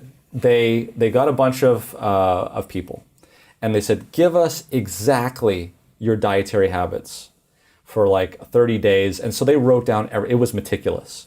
And then what they did was they went out and they looked at the food and they figured out in that particular food item how much GC was there. And you should see this list. It was a French study. I'm glad it was a French study. And I'll tell you why. Because they listed every type of cheese you could possibly ever imagine. Wow. So because cheese is part of it. So you had, mozzarella at the bottom. And you had hard cheese at and so they listed it because there's a big spread. Some cheeses have hardly any GC in it. Really? Other cheeses are just packed. Certain meats have pork has a lot of GC. Other meats don't have as much. And what they did was they stratified it and they weighted it. And then they looked at the diet and they tried to figure out, okay, how much anti-GC antibodies did they have? And they matched it up. And it was this perfect correlation. So the more you ate of high GC foods, the more information you had. The more antibodies you had, and they linked it to colorectal cancer risk. Oh man! So Yes. the antibodies, the more GC you have, Yeah, your body's creating antibodies. correct. And those antibodies cause inflammation. That's Is that correct. Okay. This is an immune system response. So when that antibody attaches to that antigen, that triggers an immune response because it's a foreign substance. And that's what causes inflammation. So what you have then is inflammation in the blood vessels, inflammation in the colon that can cause colon cancer. So again, getting back to that Nature article, inflammation probably causes more than 50% of deaths in the United States. Now you are practicing near the Loma Linda area, right? You're not Yes. in Loma Linda, are you? I'm not in Loma Linda, but I Okay. practice close to it, yes. Very close to it, what, 10 minutes, 20 minutes away or Yeah, something? exactly, yeah. And so some people might say, well, is he influenced by the blue zones and by being in this region where it's primarily vegan? In Loma Linda, I think that's right, it's mostly vegans. So is that play any influence into you? It sort of gets me interested in that topic. Interesting. But here's And do you eat meat yourself? I used to. But not anymore? No. Because you saw the data or because of other reasons? Because I saw the data. Really? I stopped eating meat in college. Really? Yeah. And I didn't start getting into this until like a year ago. Started looking into this. So why did you stop eating meat then? Was it? I think it was the influence of me being in Loma Linda. Really? Yeah. And just being around those. But here's the interesting thing. So if you look at the Adventist Health Study 2, Adventist Health Study 2. Which is Loma Linda Adventist. Pretty much. Yeah. Actually, basically California. Gotcha. Southern California. 50% of the people involved in that study, which were Adventists, 50% of them were not vegetarian. Really? And this was the interesting thing about the study, was because a lot of times when they do these epidemiological studies on diet, there's a lot of confounders. Right. Okay. So here you had a unique opportunity to take very narrow set of people living in Southern California, subject to the same air quality, had the same values, went to the same kind of churches, but Yes. because it's not a strict religious requirement in the Adventist Church to be vegetarian. It's a dietary lifestyle. They were able to eliminate a lot of those confounders and compare the vegetarians with the non-vegetarians, with the pesco-vegetarians, with Really? the vegans. Oh yeah. So what do they find in this study? Well, if you line up, let's say you got vegans right here, okay?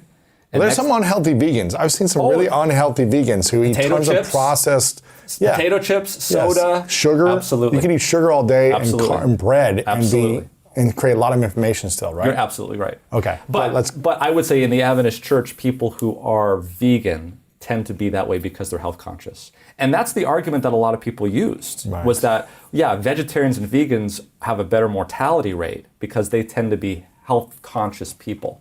And it's their health conscious activities like In not general, smoking yeah. in general that's doing it. But here, see, now you've got the ability to kind of eliminate those confounders, because generally nobody in the Adventist Church smokes.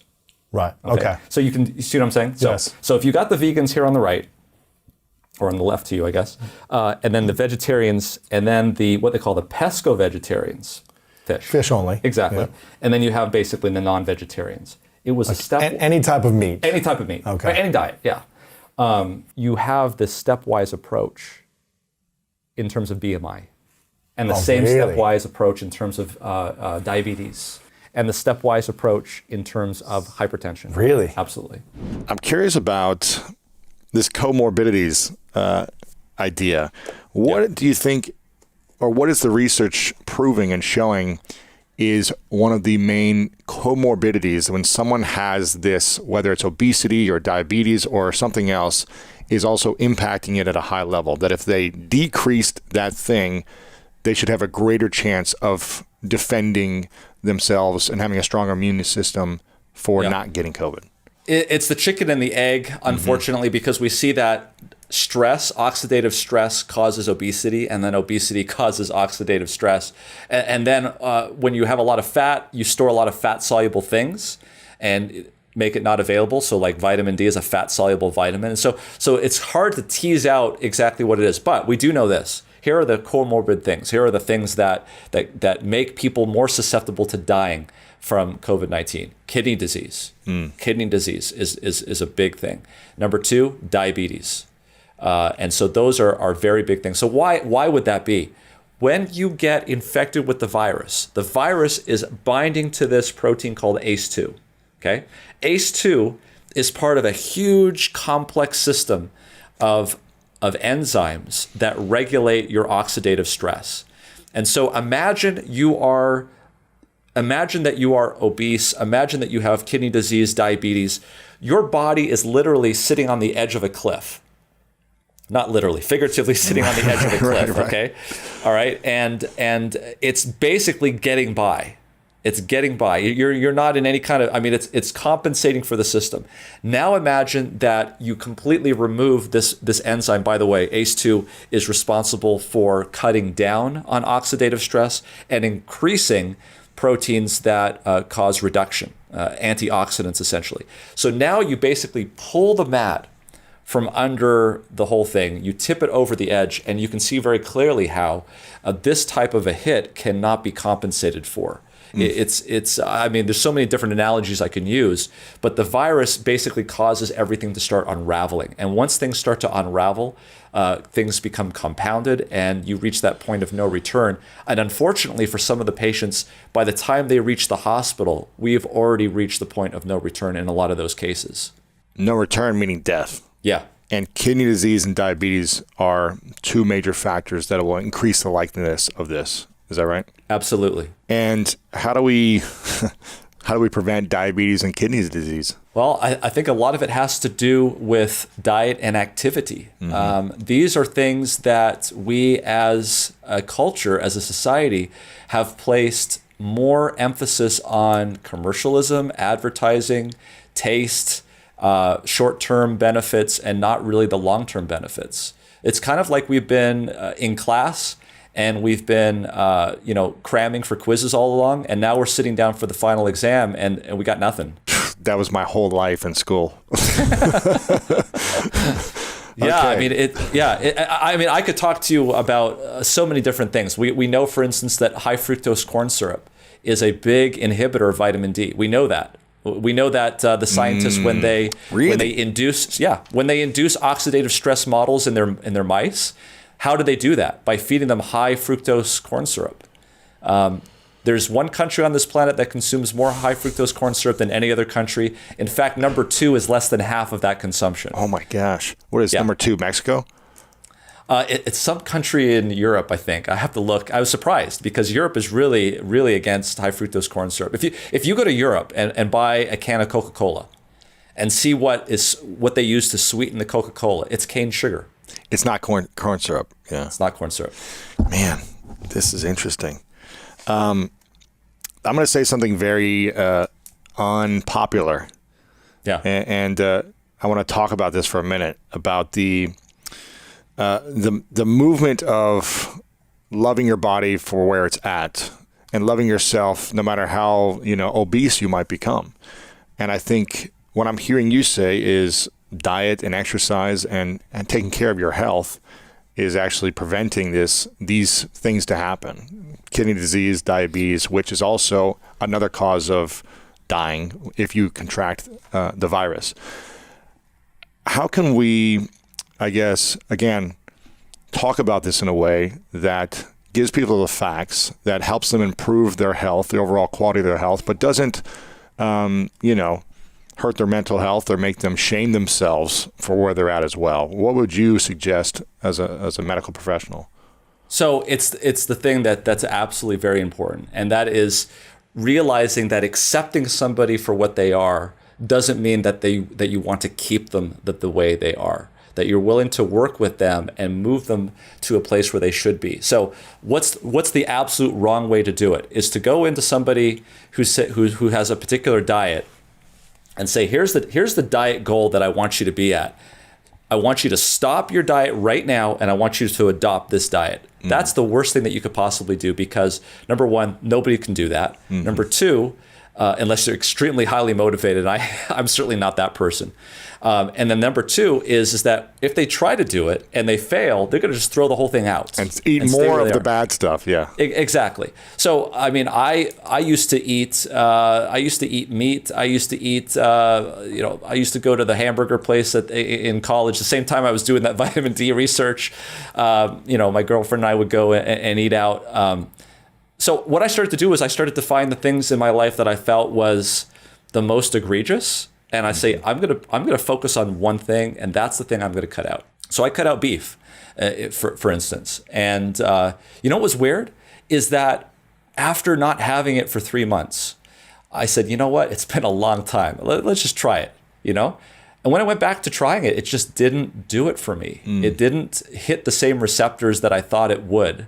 And what I realized, and what a lot of people have said, is that your tastes change after about 2 or 3 months. And it's true. You don't think it could happen, but it actually happens.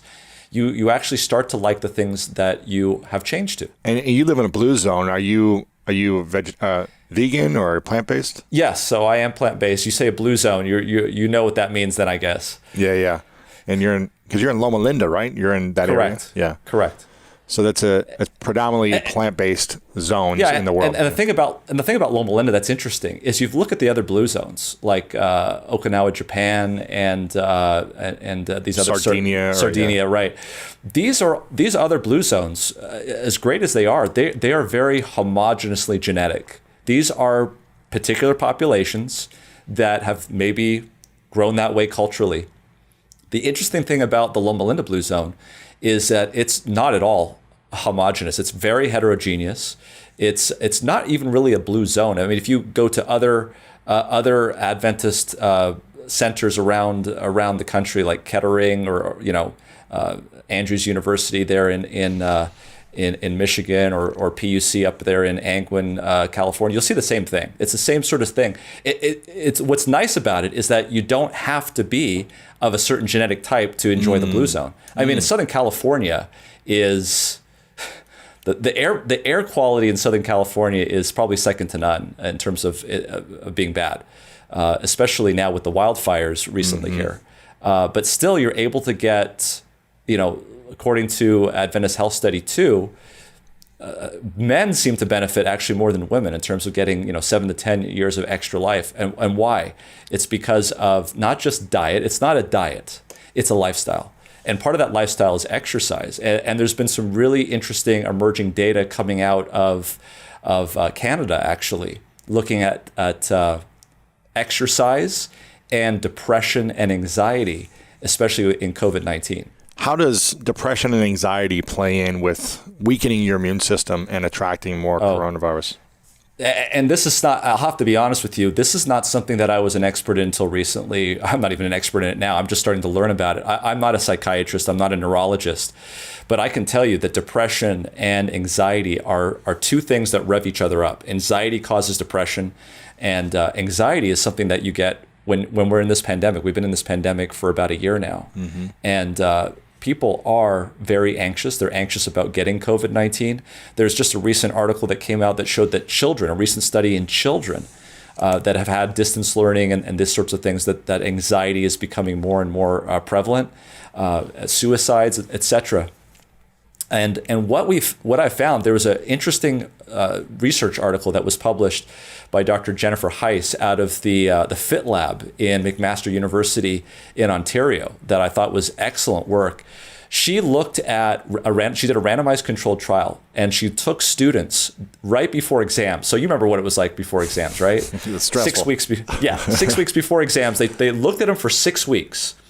And all of these students were going to go through exams. Very stressful time in their life. Their careers are dependent on this. This was before COVID. And they randomized them to 3 different tracks. Number 1, do nothing. Just keep doing what you're doing. That was the control group. Number 2 was a low intensity exercise regimen. So they did 3 times a week. So Meaning they did a walk, a jog, a hike, or... In this case, they were very specific. They had to do it very scientifically. So they actually did a Vo2 Max Test, which is, if you don't know what that is, it's where they put a thing in your mouth, you pedal, and they measure. So they made it a very specific percentage of their total max. It turned out to be, getting their heart rate up to about 140 beats per minute for about 20 minutes. And they did it 3 times a week. And they did it for 6 weeks, so 18 treatments. Okay. And the third group was this high intensity group. So heart rate was like 180 beats per minute. Okay, really high intensity exercise. Again, 3 times a week for 6 weeks. And what did they measure? They measured cytokines. So these inflammatory cytokines like IL-6, which has been implicated in COVID-19. They looked at depression scores. So validated depression scores, not just, and they blinded the researchers to which students were getting what. I don't know how they did it, but that's what they did. So they looked at blood tests, they looked at depression scores, they looked at a whole host of things. What did they find? This is what they found. They found, first thing they found that was amazing was in the control group, that depression scores at the beginning versus at the end of the 6 weeks, which ended just at the same time as finals, depression scores went up dramatically. So first thing that they found was, number 1, it doesn't take a long time of stress exposure to increase your risk of depression. That was 6 weeks. We're in it for a full year. So 6 weeks in the control group, the depression went up across the board of all 3 groups? No, just in the control group. The control group meaning the one that didn't do anything?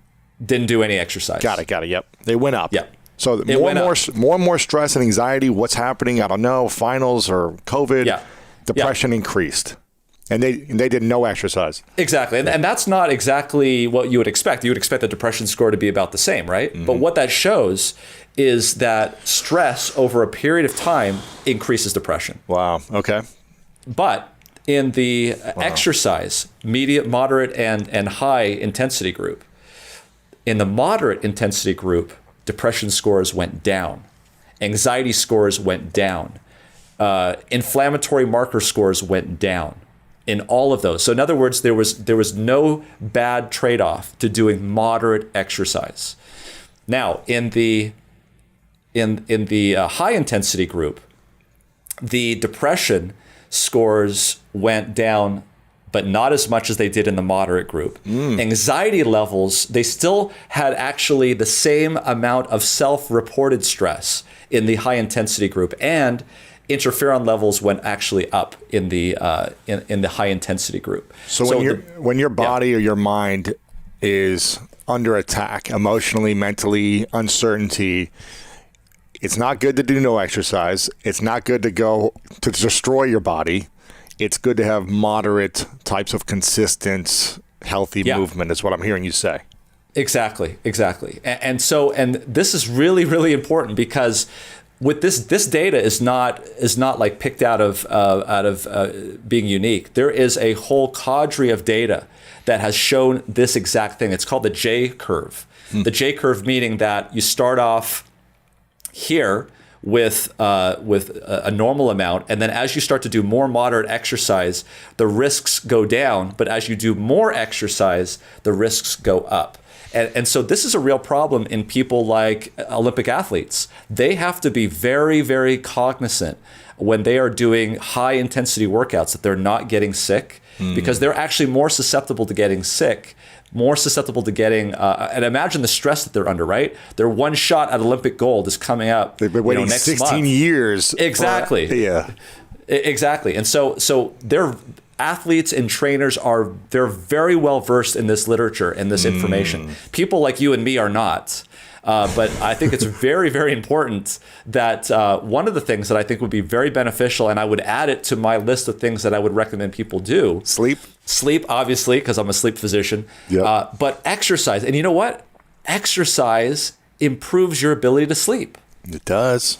It does. And it makes you less anxious. When you're moving and you get that anxious energy out of your body through movement, you feel more relaxed. It increases dopamine, all those different things.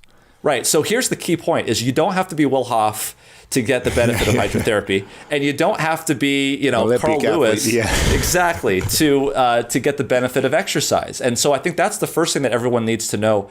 And here's the key: is getting that heart rate up. So here's an extra benefit: when you're sick and sedentary, you don't have to do that much to get your heart rate up to 147.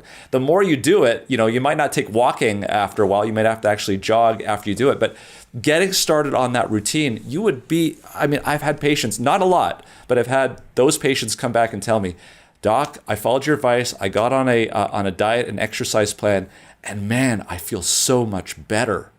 It's amazing. Yeah, obviously, exercise and diet won't automatically cure anxiety and depression necessarily, but it's been proven to show that it decreases depression and anxiety in population. In the population, yes. So if you feel overwhelmed, anxious, uncertain, depressed, again, you it's not the end all cure, but it could be, but it may not be. But it'll definitely support you in a massive way, based on science. The thing that I like to use is this. Look, when you go into the operating room, one of the things that we don't want you to get is a post-operative infection. So what do we do to make sure that doesn't happen? The surgeon wears a mask. We make sure that the pressure in the room is under positive pressure so that air is coming out, not air coming in. We also use a solution on your skin to sterilize the skin. Do we do all of those things because we feel that one of those things is not working? We shouldn't. No, it's a multi-pronged approach. So everything that we've been talking about here is not in lieu of social distancing and wearing a mask. It's in addition to all of these things. So I got the vaccine. Do I still wear a mask wherever I go? Absolutely. It's just another layer of protection. Do I still do all of these things to help? Yeah, because it doesn't just help my immune system. It also helps me in general in terms of health. Now, can you explain more about the vaccine? And this is, again, going to be controversial on different sides. We have people that are science-based and love the science, and then we have a certain part of the population that is 100% against vaccines. We've had this conversation with doctors in the past who, I'll put out information about this, and people, want to unfollow and unsubscribe from everything that I've ever done. So based on scientific evidence and what we know so far with this new vaccine that's out there, what is in the vaccine? What is your recommendation? And if people don't want to get the vaccine, do you feel like that's okay as well? Good question. So the vaccine is like this big umbrella, and we'll have to talk. I'll probably limit my talk to just the ones that are available, because there are going to be so many different types made using different techniques and how they work. The question, well, first of all, the first thing that you have to understand is that nothing in life is without risk. Everything has risk. And the decisions that we make as medical doctors, as providers, is what I'm about to do going to have more risk than benefit or more benefit than risk? And that determines what we do. When you go to the supermarket, you could get in a head-on collision. You could get, all of these sorts of things could happen. But you, in your mind, make a mental calculation that getting food from the supermarket has a better benefit than the risk of you getting in a head-on collision. So you do it.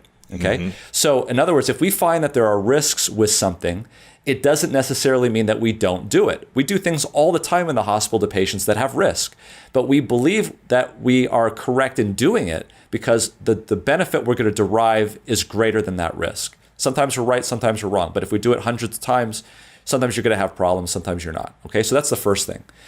Second thing is the decision to get vaccinated in a pandemic is not a decision to get vaccinated versus nothing. It's to get vaccinated versus getting the infection. That's the decision that you have to make. And so when you look at the risks of getting vaccinated, for instance, what is the long-term effects of getting the vaccine? We don't really know the long-term effects because it hasn't been a long time since we've gotten the vaccine. But if you look at other vaccines that we've done in the past, we can see that most of the long-term effects that have occurred on those vaccines usually pop up within the first 2 to 3 months. And so we can kind of get a sense about what the long-term side effects are going to be. Now, let's look at the virus. We don't know the long-term implications of being infected with coronavirus. Do people get diseases after viruses? Absolutely. Can people get post-viral complications? Absolutely. People can get myocarditis, Guillain-Barré. This is a condition where you can't move and you need to go on a ventilator just by getting the infection. There's a recent study that showed that over half of normal asymptomatic athletes still had signs of myocarditis. That's inflammation of the heart tissue after either a mild or asymptomatic bout of COVID-19. Okay, so you've got to do this understanding really what your choices are. In both cases, the vaccine and the virus, what happens is a particle infects one of your cells. It releases a messenger RNA, which is an information packet that tells your cell what kind of protein to make. In the case of the virus, the ribosome, which is part of the cell, is going to make more viral particles. And those viral particles are going to spread to other cells and make more viral particles. And that's exactly what's happening in the first phase of COVID-19. In the case of the vaccine is much more attenuated. It's just a little component, a little information packet on just the protein. It's just making a little portion of the protein, the spike protein. And so your cell, when this information packet goes in, the cell is going to make a lot of these proteins and put them on the surface and maybe present them outside so that your immune system can kind of look at what's coming down the pike potentially and be ready for it with antibodies. So when that virus really comes in, the antibodies can cover it, can prevent it from spreading, and you can basically suppress the infection. And apparently, according to the studies, it's 95% effective at doing that. This messenger RNA is like a sticky note. It's like those 3M yellow sticky things that you can put on. Yeah. So I think it like your DNA is like your social security card. You don't laminate it. You put it in your filing cabinet. You never take it out. That number can do a lot of good things. You can apply for a loan. You pay your taxes with it. If you're, I have my number memorized. Some people don't. But if you ever had to use it, you'd take it out. You'd look at it. You'd write it down on a sticky note. You put it down. You put the security card back because it's very important. And then you'd use that sticky note. And then, after you're done with it, you'd rip it up and you'd throw it away. The messenger RNA is the sticky note. Okay, it's there one day. It's gone the next. Messenger RNA doesn't stick around. It doesn't last. Really? No, it's there. That messenger RNA is telling the cell, I want you to make this protein now. And then it goes away. You don't want the cells to be making that protein for the rest of their lives. You want the protein to be made when it needs to be made.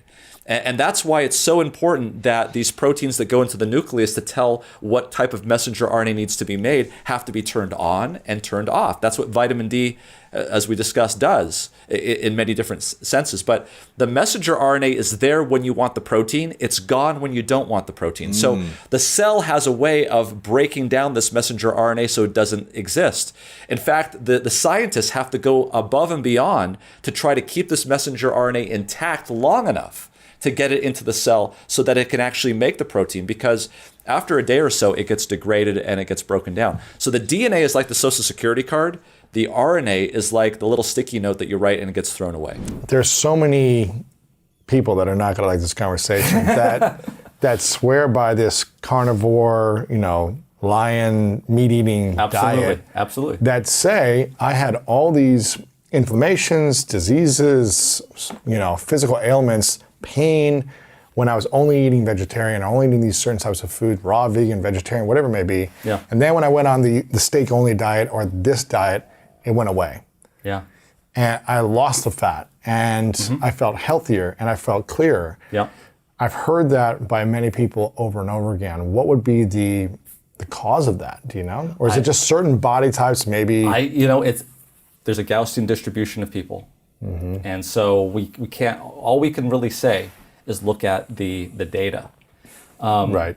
In terms of that data, though, I would there was an interesting article that came out, like we're talking about paleo basically, right? Paleo diets. Yes. Atkins diet, what was referred to the Atkins diets before. I'm sure there's differences between those two. Keto diet, yeah. Keto diet. So there was a study that I found that was really interesting. This was a study that just came out. It was published. I have it here in front of me here. And my eyesight is going bad. I don't know. No. You're not eating enough meat. 40, yeah. You need some meat. So the name of the study was Plant-Based Diets, Pescatarian Diets, and COVID-19 Severity, a population-based case control study in 6 countries. So plant-based diets. This is plant-based diets versus pescatarian versus and other diets. So there was this network of healthcare providers in Spain, Italy, France, Germany, UK, and the United States. Okay, pretty Western. Yes. And most of these were healthcare providers. There basically was this network talking about, what are you doing for COVID? What are you seeing over there? What should we be doing here? They used this network to send out a very detailed dietary questionnaire where they had at least 18 different meals that had been surveyed very detailed. Okay, so it was very good. And most of these were male physicians. Okay. I'll just put it out there. Okay. I think it was like 70% male, 30% female. There were some nurses involved in the study as well. But all of these were healthcare providers. They were all, you can imagine, we're not talking about low socioeconomic versus high socioeconomic. So again, we're narrowing the field here. We're trying to get rid of these confounders. And they asked them, what kind of diet do you have? And then the reason why they went for this is because these were the people that were highest at risk for getting COVID. They're in the hospital. The healthcare providers, yeah. Exactly. They're treating patients. How many people were in the study? This was at 3,000. So they said here that 2,884 frontline healthcare workers from 6 countries. With these Yeah, France, Germany, Italy, Spain, UK, and USA. Individuals who reported following plant-based diets or pescatarian diets that were higher in vegetables, legumes, nuts, and lower in poultry, and then red in processed meats. Okay, so those. And what they were able to do is divide these people into the plant-based diet versus, and they specifically said this, high protein, low carbohydrate. Keto, paleo type of diets. So because a lot of times people say, you know what, in those studies where people had high fat diets, high protein diets, did they ask them, were they eating a lot of carbs? Because it's the carbs that cause the inflammation. At least as the saying goes, right? Right, the bread and the breads and all that pastas sort of and all that stuff. Yeah. So here you have physicians, ostensibly, and most physicians that I know that would say, yeah, I eat a high protein, low carb diet. They're doing that because they want to be healthy. Right? So they're not probably engaging in other health risky behavior. So when they actually looked at all of these and they checked them out for where they worked in the hospital, right? Because that's important. The pulmonologist is probably going to get a higher chance of getting COVID than a radiologist, right? It's not going to come through the screen, right? Right. Yeah. So when they did that, it was astounding because what they found was that those physicians and healthcare workers that said that they had a high protein, low carbohydrate diet had 4 times the risk of moderate to severe COVID-19. Really? Yes. 4 times the risk? That means they were getting it? They were getting it. They were contracting it. So they said here that how many actually contracted it? There were 568 COVID-19 cases and 2,316 controls. Got it. And they said here that... I'm assuming they're all wearing their masks. Are they all vaccinated or not vaccinated? This was before the vaccine. Gotcha. So they're all wearing their masks. Yeah. Who knows if we don't know how many more people they're in contact with who had it, but you'd assume that they're all wearing their mask. Right. So this is not a causation study up front. This is an association. And we all know that association does not mean causation. Yes. So all we can say is that it was associated. Right. So we can say that... It's not the cause, but it's associated. Well, we don't know that it's the cause. Right. It could be the cause. Could be the cause, but we don't know. Yes. It's kind of like having a cigarette lighter in your pocket and then saying it's associated with lung cancer. But is the cigarette lighter actually causing the lung cancer, or is it associated with the smoking? Exactly. Okay. So that's the same thing. So the question really boils down to, what are those doctors doing that say they're on a high protein, low carb diet that's causing them to have 4 times the risk of severe COVID-19? Is it the diet, or is it something else they're doing? The study can't answer that. Right. But those people were eating a different diet. They were eating a different diet. Yes. Whether that's the cause or not, we don't know. But it's associated with it. Right. So do they have a lighter in their pocket too? We don't know. Yeah. So when you put that together with what we were just talking about with that cliff, right? And the fact that that kind of a diet's probably going to have higher sialic acid, new 5GC. Yes. Is that what's pushing them to the edge and causing them to fall over, or at least getting them to the point where they're almost falling over? Right. So essentially, we want to eliminate every factor that could be closer to the edge. Right. And this GC is one of the factors. And this is what that is associated with meat. Correct.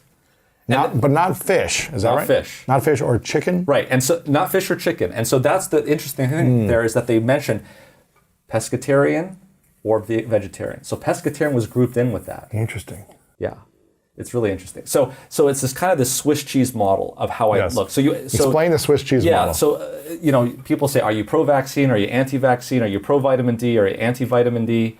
And I look at it and say, look, people hear me talk about vitamin D and hydrotherapy and all of these great things that we can do to treat COVID that have nothing to do with the vaccine, and they automatically think that, well, he's saying that because he doesn't want to take the vaccine. And then I talk about the vaccine and the things that it does. And people say, well, you're just talking about the vaccine. You're not. No, it's the Swiss cheese model. So what's the Swiss cheese model? So imagine a big block of Swiss cheese with all the holes in it, like you see on Tom and Jerry. Yes. Right? And you chop it up.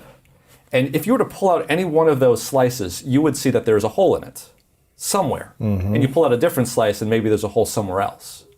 But the point is that when the bullets start flying, hopefully the Swiss cheese stops it, but when the bullets start flying, the holes are in different places. So if you were to wear it like a bulletproof vest, if you just wore one sheet, you could get hit. Right. But the more sheets you put on, because each intervention works in a different way, the advantages of one intervention are going to help out where maybe there's disadvantages of another intervention. And so the whole Swiss cheese model helps. It's kind of like in the operating room.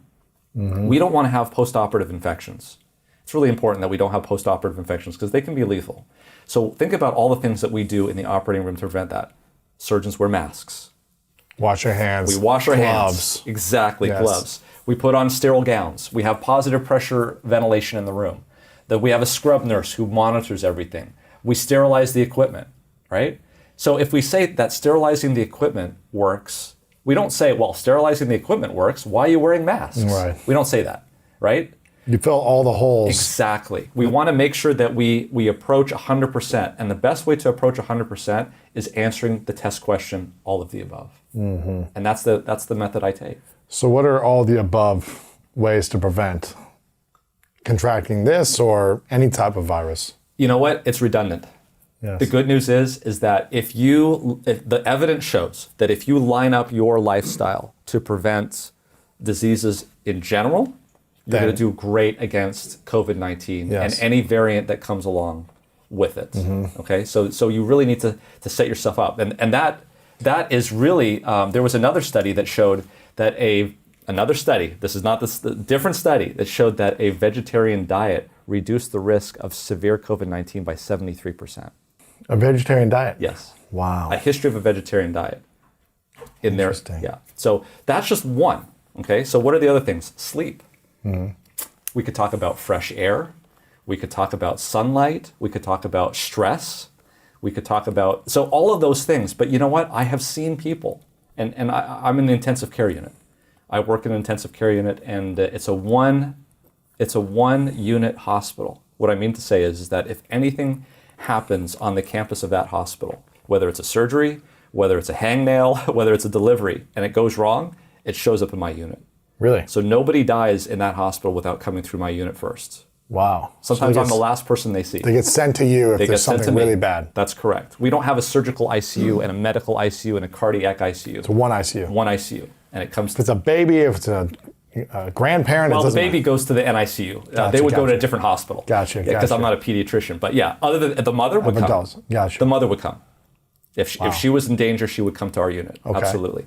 So the point is that I see all of this stuff. And I can tell you that I have seen people with COVID-19 in my unit that didn't have risk factors. And they were pretty young. They didn't have risk factors? No. Really? Yeah. They ate They ate well. They seemed to be. They weren't obese. Let's put it that way. Right. Maybe, and I didn't ask them if they had a vegetarian or non-vegetarian. So and that was back when we didn't have the Delta variant. We are seeing now with the Delta variant that it is hitting younger people. It's hitting people without comorbidities harder than the non-Delta. Oh yeah, absolutely. So what I am saying is that are the younger generation that you're seeing in this unit, are they recovering? Are they passing away? How's that? It's been so recent. Like here in Southern California, we're talking here August 17 today, Yes. right? Yeah. So we're talking. This is early August. We're just starting to see a couple weeks, and they're still on the ventilators. Really? Yeah. How young are we talking? 30s. Really? Yeah. Late 30s. Wow. So they come in because they're at home quarantining, they can't breathe, and they're like, I need to come in. That's right. Gotcha. Yeah, and we've talked about lifestyle, and obviously you can't do lifestyle changes when you get COVID-19. You can do it, but the effects are not going to kick in right away. So the question is what things can we do? We know what we can do in the hospital. We have treatments in the hospital like dexamethasone. We have treatments in the hospital like anti-inflammatory mediators. Like we talked about, inflammation is the problem in the lung, right? So there are medications like something called tocilizumab, which is an antibody against IL-6, which is supposed to reduce inflammation. We're not really seeing it help with oxygenation early on. That's something we can do in the hospital. We can talk about all of the things like getting enough sleep, like making sure your vitamin D levels are good, like making sure that you're getting enough fresh air and sunlight. And that can happen on the way to it. But what do we do during that period of time where you've contracted COVID-19, but you're still at home, you're not sick enough to be admitted to the hospital? That's a very important period of time. What should you do then? That's about 7 days. Okay. So to understand what you need to do during that period of time requires you to understand what's happening. Okay? Now, so let's talk about the immune system. There's two parts to your immune system. We talked a little bit about this last time, but let's get into it. There is the innate immune system. The innate immune system are all the cells that go around your body and eat up things, macrophages. And they're not educated on what the protein specifically looks like. They just know that it shouldn't be there. This is the innate immune system. The innate immune system is very powerful when you are young. As you get older, the innate immune system becomes less and less powerful. The innate immune system is the immune system that is responsible for making a fever.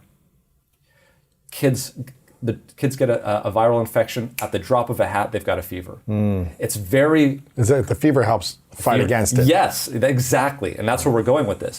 But on the other hand, adults who get infections, they rarely get fevers. They don't get fevers as often as kids get fevers. And the reason is because the innate immune system in the young is very strong.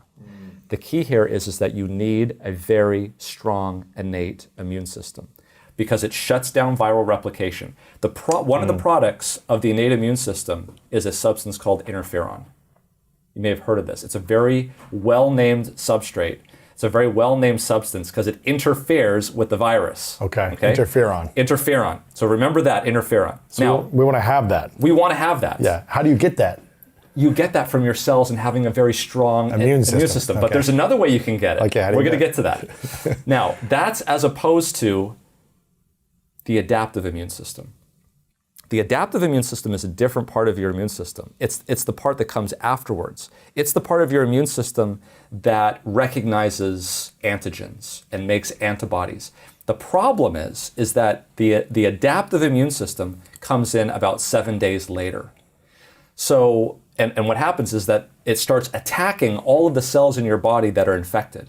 So this is the typical scenario for somebody that ends up with COVID-19 in the hospital. The innate immune system is there. It's trying to fight this virus. There's this tug of war going back and forth for the whole week. The virus is suppressing the innate immune system. The innate immune system is trying to suppress the virus. The virus does a workaround and gets into cells and starts infecting many, many, many cells, okay? And so the person's just sort of going along for the week. Then all of a sudden... Day 7, the adaptive immune system comes online and they see what's happened. It's kind of like the parents just came home. Sure. Okay? Yeah. Right? And they're like, wow, all of these cells are infected. Go to it. And now you have an immediate reaction that goes against all of these cells, especially the cells in the lungs, because that's where the virus got into. And that's why these people start to have inflammation in the lungs. You got your tennis court now being swollen. It's interesting. Exactly. So the problem is, in COVID-19 failures, is that the innate immune system is too weak and the adaptive immune system is too strong. So what can you do in those first 7 days to make sure it minimizes that? So what I propose, and we're looking at this, but what if you look at history, this seems to pan out. Boosting, enhancing the innate immune system is a great way to suppress it. How do you do that? Well, interferon. One of the ways that has been tried and looked at is by increasing core body temperature for about 20 minutes. At a time? At a time. Multiple times a day? Up to 2 or 3 times a day it's been done, yeah. And then cooling it down, and then doing a brief cool down, very, very hot and then cold. So where did this come from? A couple things. There's a guy by the name, we talked about this before, I think, Dr. Yoreg. He took these neurosyphilis patients in his clinic, and he noticed that when they got a fever, they got better. So he injected them with malaria. That's crazy. Okay, so he took out blood from people with known malaria and then injected the blood into, That's crazy, isn't it? This is what he did. It was well controlled. Yes. He monitored them very carefully. And they developed high fevers. The high fevers caused the interferon to go up. There was a study experiment where we checked in a study the amount of interferon coming out of cells at various temperatures.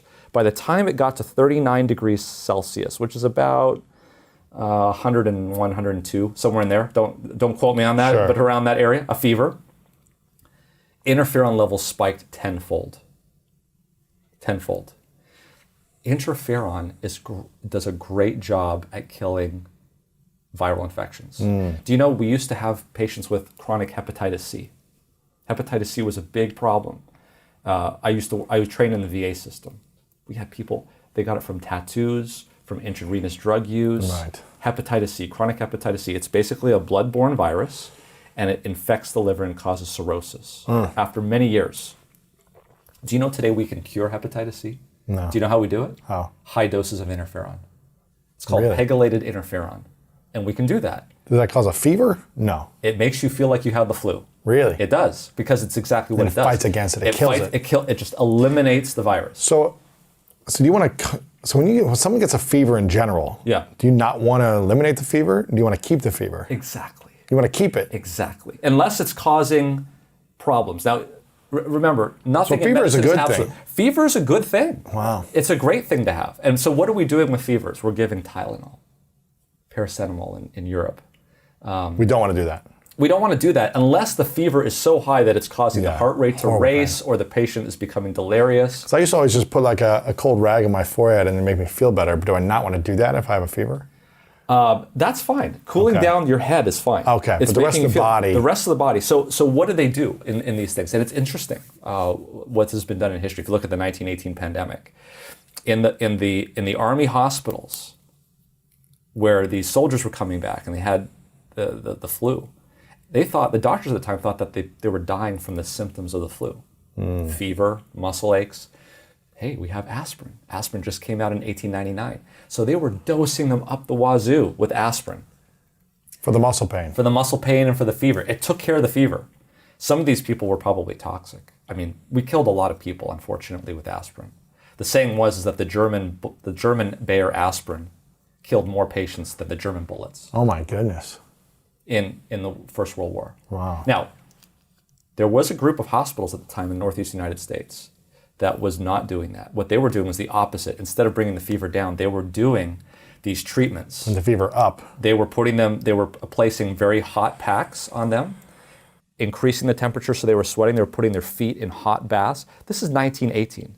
These sanitariums, as they were called, those hospitals, they didn't have the modern medical things that we have today. Hot, cold, that's about it. And so what they found was this. This is really interesting. When they looked at how many people came down with the flu and then progressed to pneumonia and then finally to death, they found that in the hospitals where they were practicing what they call fomentations or hot packs, that they did the best job at preventing the patient from going to pneumonia. But once they got pneumonia, it's hard. it didn't work. There was about a Okay. 50-50 chance of them dying. By the way, it was about a 40% chance of them dying in the Army hospitals. So the Army hospitals were doing a little better job at once they got pneumonia going to death. But the thing was that in the sanitariums, hardly anybody was going to pneumonia. And so at the end of the day, there was about a 1.5% case fatality rate in the sanitarium and over 6% in the Army hospitals. So what happened? So this led to a lot of intrigue and studying this, and this is where Wagner Joreg got his idea from. It was this milieu, this environment of understanding of heat and cold and hydrotherapy and this sort of stuff. And he got the Nobel Prize for doing this in 1927. Very intensive. It's difficult. You've got to place the patient down. It takes time. You have to set it up. You have to heat the water up. You have to do all of these things.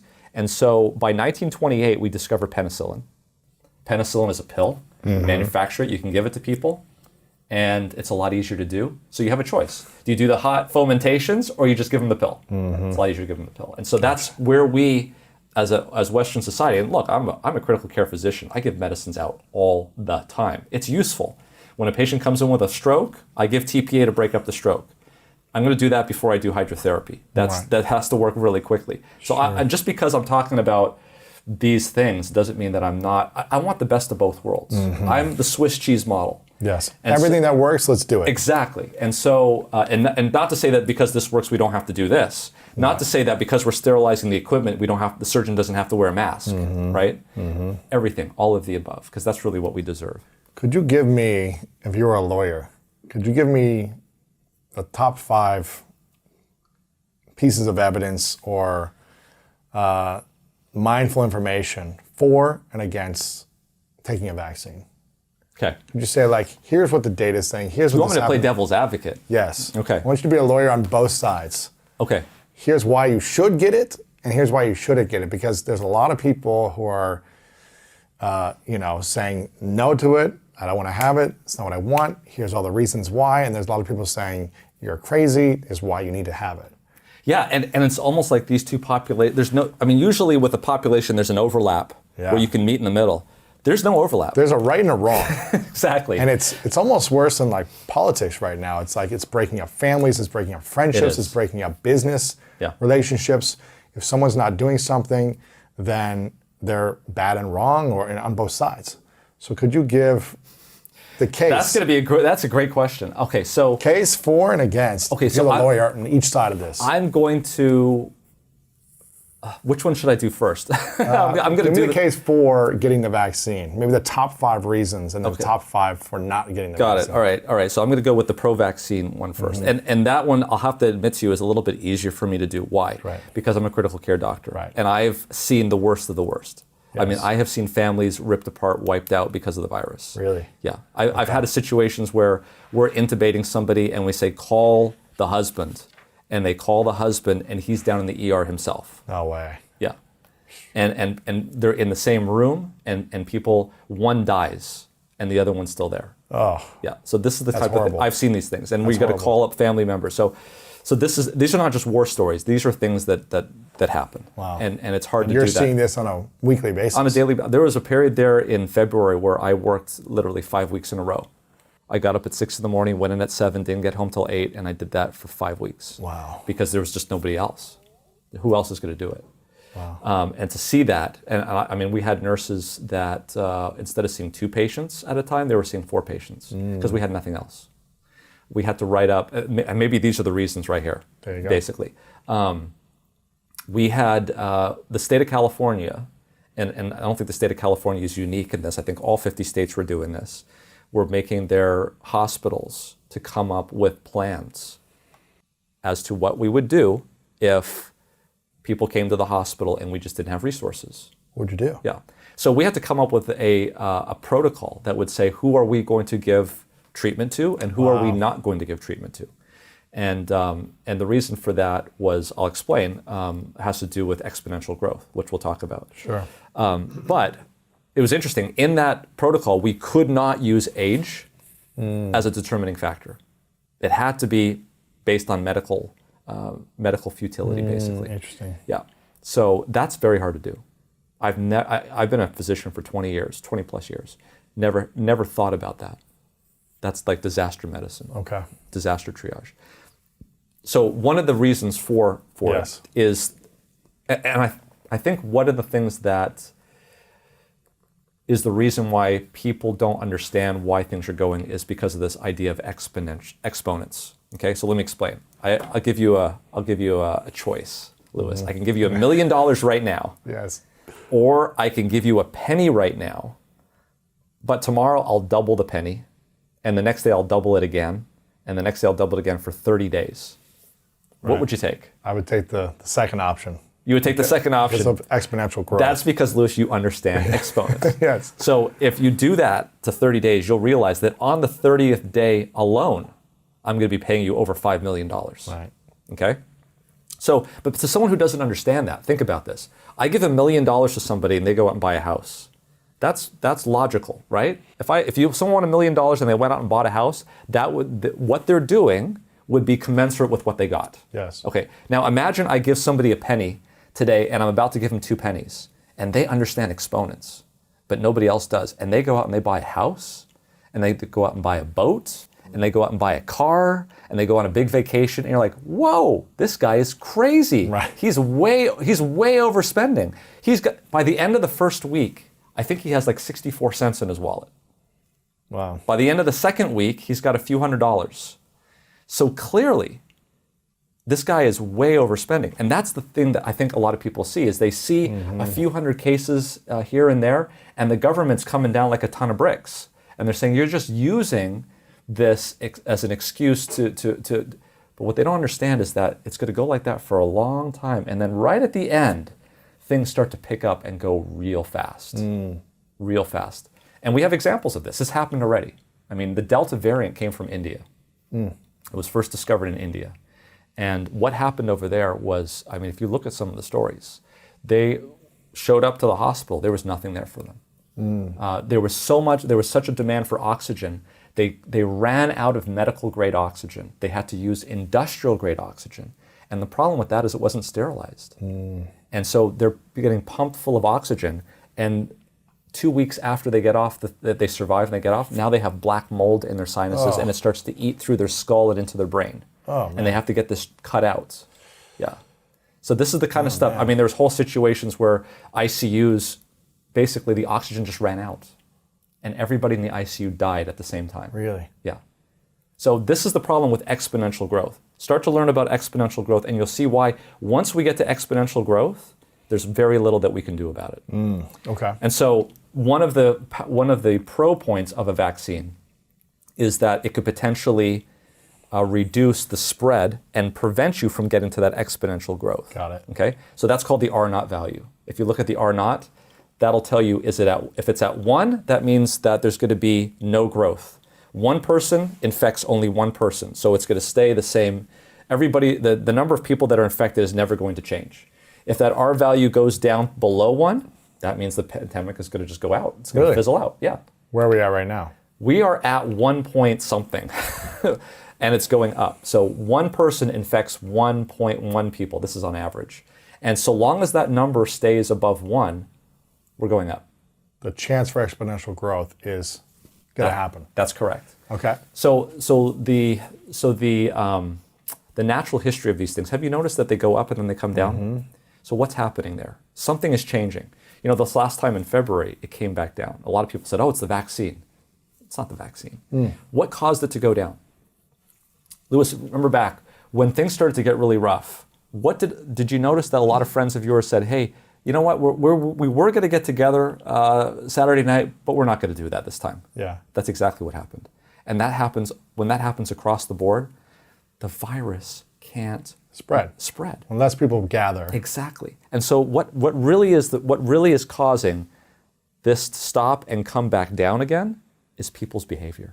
We've had Wim Hof on, who is a Yes. proponent of this and the power of boosting immunity, and how he's done these kind of superhuman tests where they've injected him with viruses, and he's been able to essentially say, no, go away from my body in the cold and through breathing and mindset. So, I'd love to hear your story on this.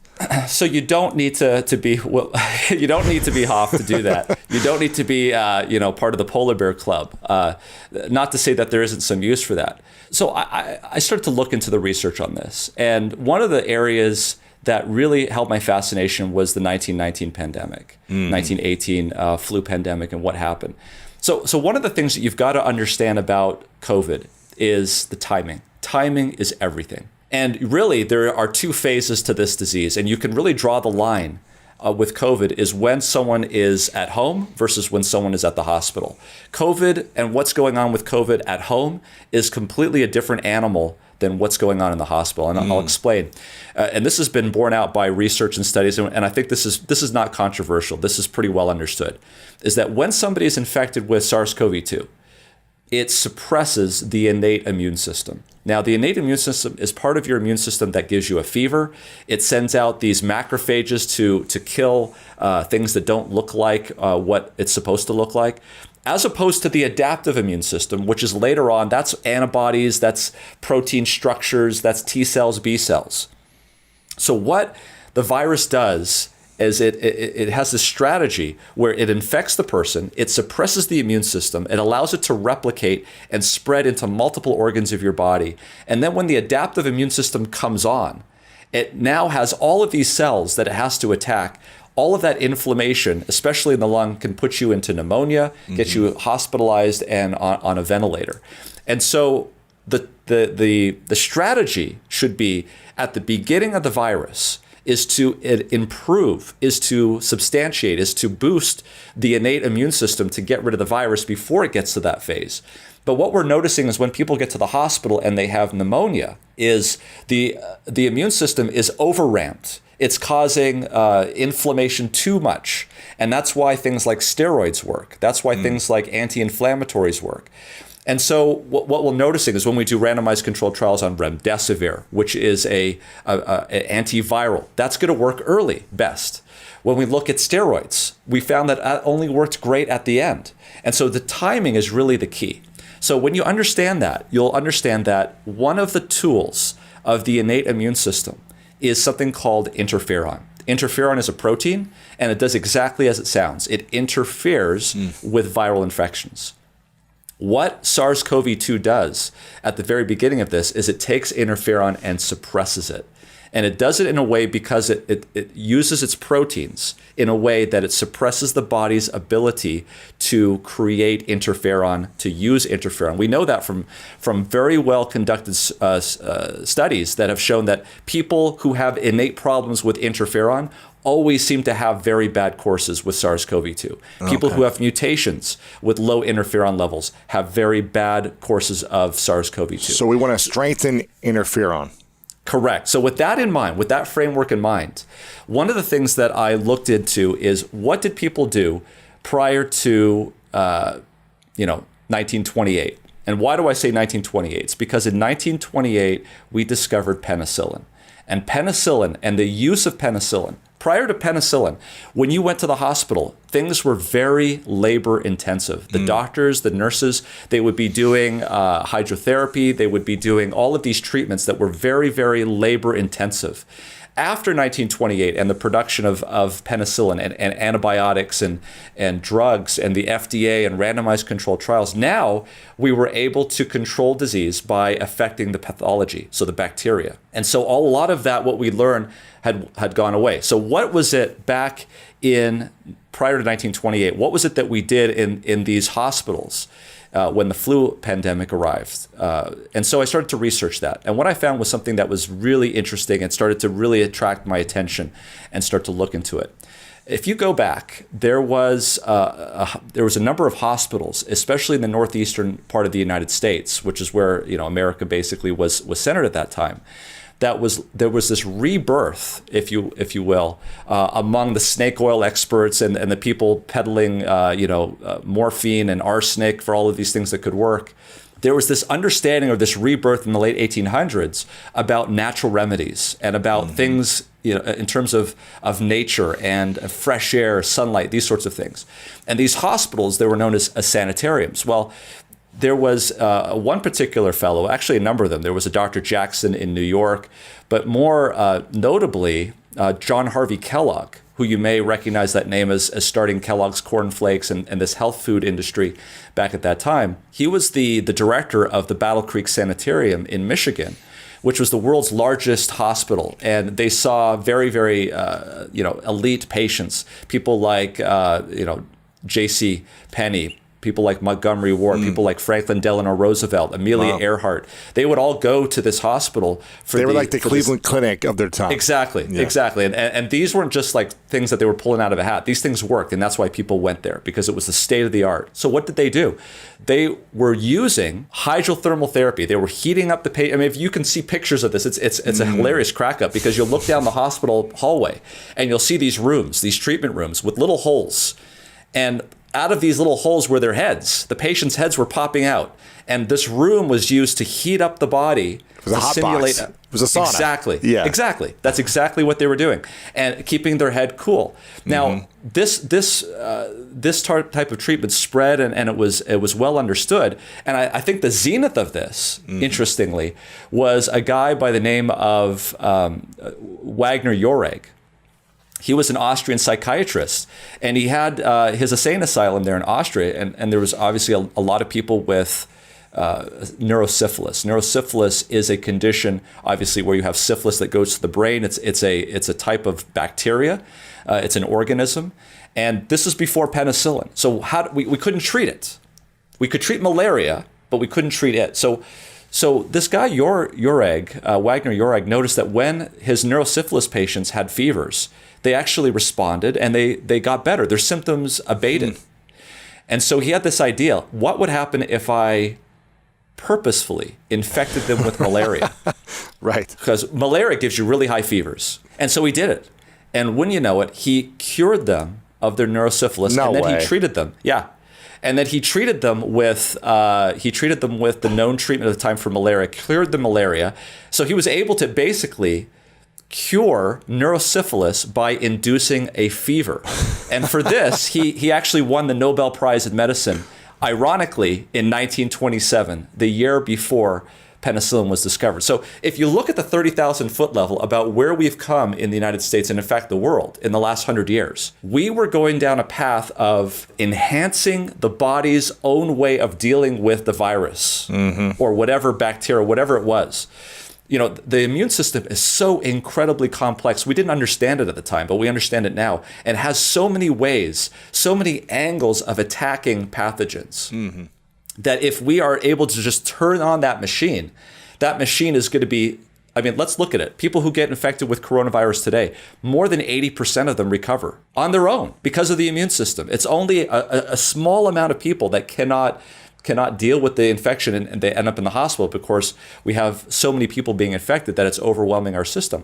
So what happened in 1928 was the discovery of penicillin, the discovery of all these medications, randomized controlled trials, the FDA, that what we've done is since that time, we've gone down a road where we take a chronic disease, we study it, we know, and we do the randomized trials, which is what we should do, and we come up with treatments that treat that. And that works really well until you have a pandemic. And now you have a brand new disease that comes on the scene. It is overwhelming everybody. There's no way we can do the randomized controlled trials fast enough. And so what I became interested in is there something that we can do that isn't a pill, that doesn't need to be prescribed, that doesn't need to have a factory to make, that we can do to already enhance a system that we are already given when we're born to help deal with the disease that's already kind of dealing with it anyway. But if we could just go from 80% to 85, 80 to 90%, that would take care of it. That would have a tremendous impact on taking off the stress from our healthcare system. So that's what I intended to do. So I looked at what were these guys doing at the time of the pandemic, because here these people they know what to do with these diseases. This is the treatments that they're using. What did they do during the pandemic to treat this? And wouldn't you know it, I found the resource, and it was amazing. And I'll stop there to see if there's any questions before I go on, because the next part was just mind-blowing. Yeah, what's the resource, or what's the research on this? Okay, so there was this guy by the name of Dr. Rubel. Dr. Rubel was the medical director of the sanitarium in Boston. It was the New England Sanitarium. And he said, this is what he said. He said, basically, I'm paraphrasing. He wrote this article it wasn't even a scientific journal. It was a church periodical. These were all Seventh-day Adventist institutions in the northeastern part of the United States that were doing hydrotherapy. Same thing with the Battle Creek Sanitarium. And what he wrote in there is like, the pandemic has offered us this opportunity to really put to the test these kind of treatments that we're doing. Let's see if it works. So this is what he did. He got all of the information from about 10 sanitariums in the northeast of the United States, and he pulled the data. And then he went to the army camps, because in the army camps, they had the best, they had the brightest doctors, they had all of the resources.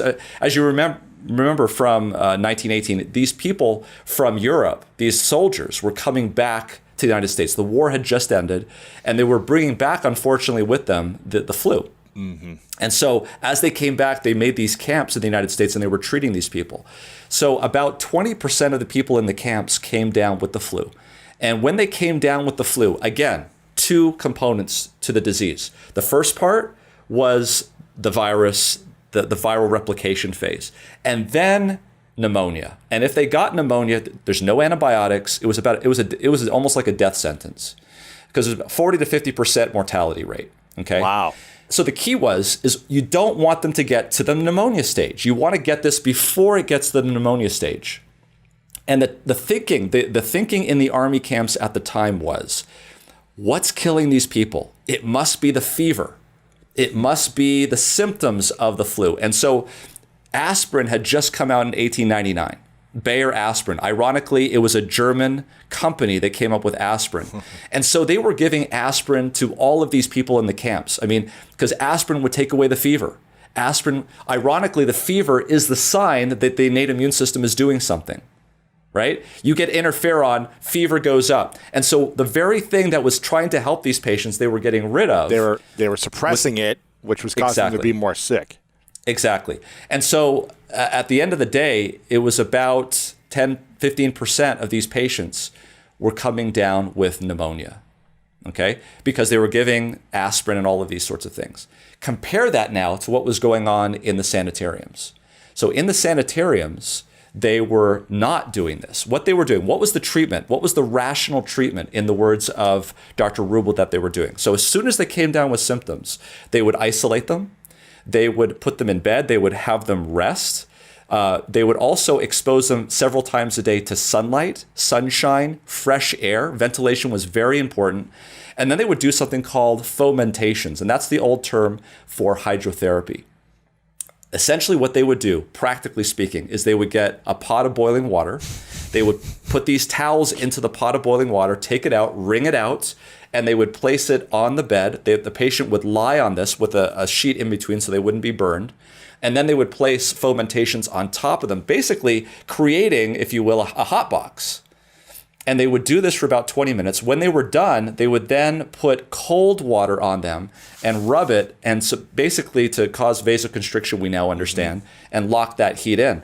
So only about 2 to 3% of those patients came down with pneumonia. So at the end of the day, the overall case infectivity of mortality rate was like 6% for the army camps and 1% for these hospitals, these sanitariums.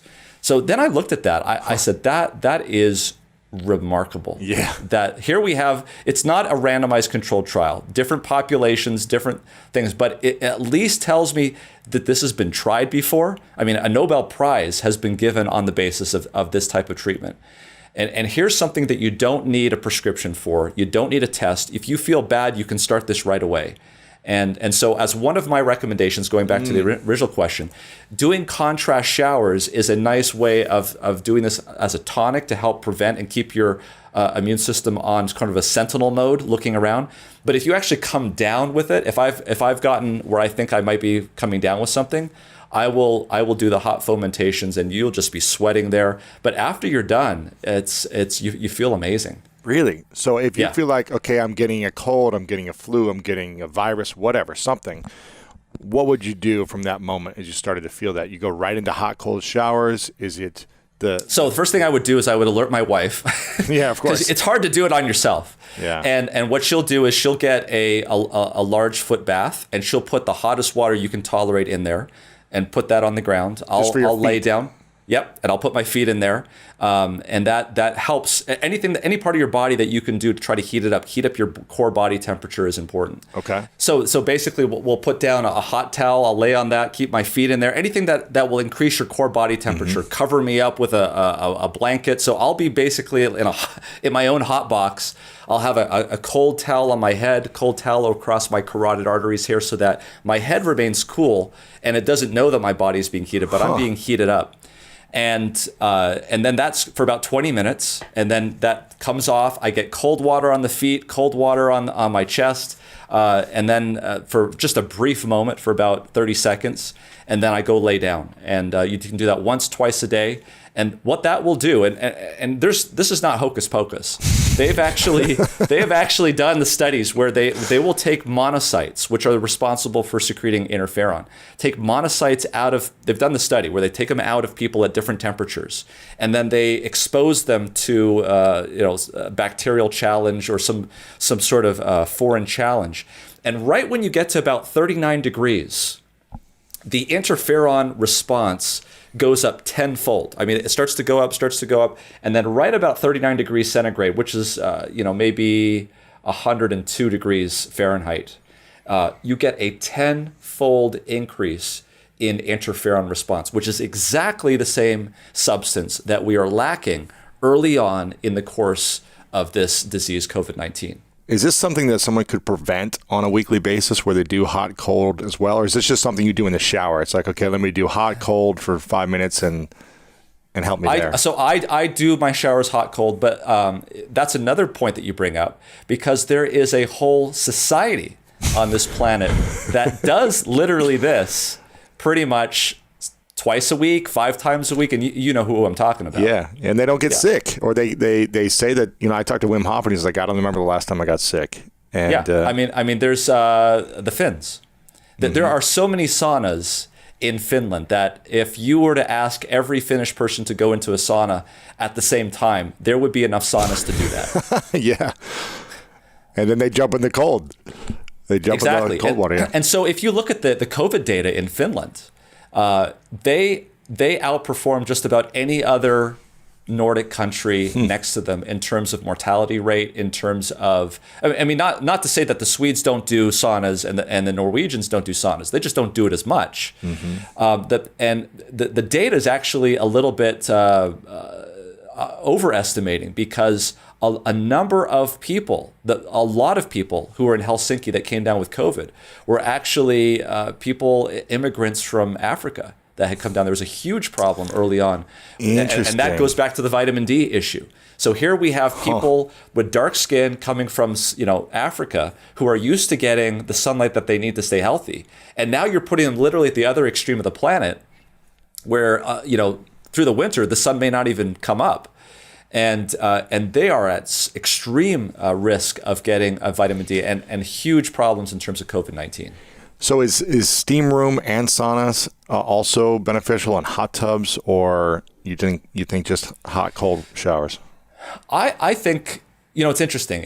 I think all of those things are acceptable if you look culturally. And I've talked to people from Iran, I've talked to people from Asia, I've talked to people from Africa. In every one of their stories, there's always a grandma that knows when someone gets sick to heat them up. I mean, whether it's using the sand in Iran or using the hot pools, they all seem to have this understanding in their DNA, for lack of a better term. It seems as though we knew this as a society for many years, but because of technological advances and just labor and ease of treatment, we've kind of forgotten it.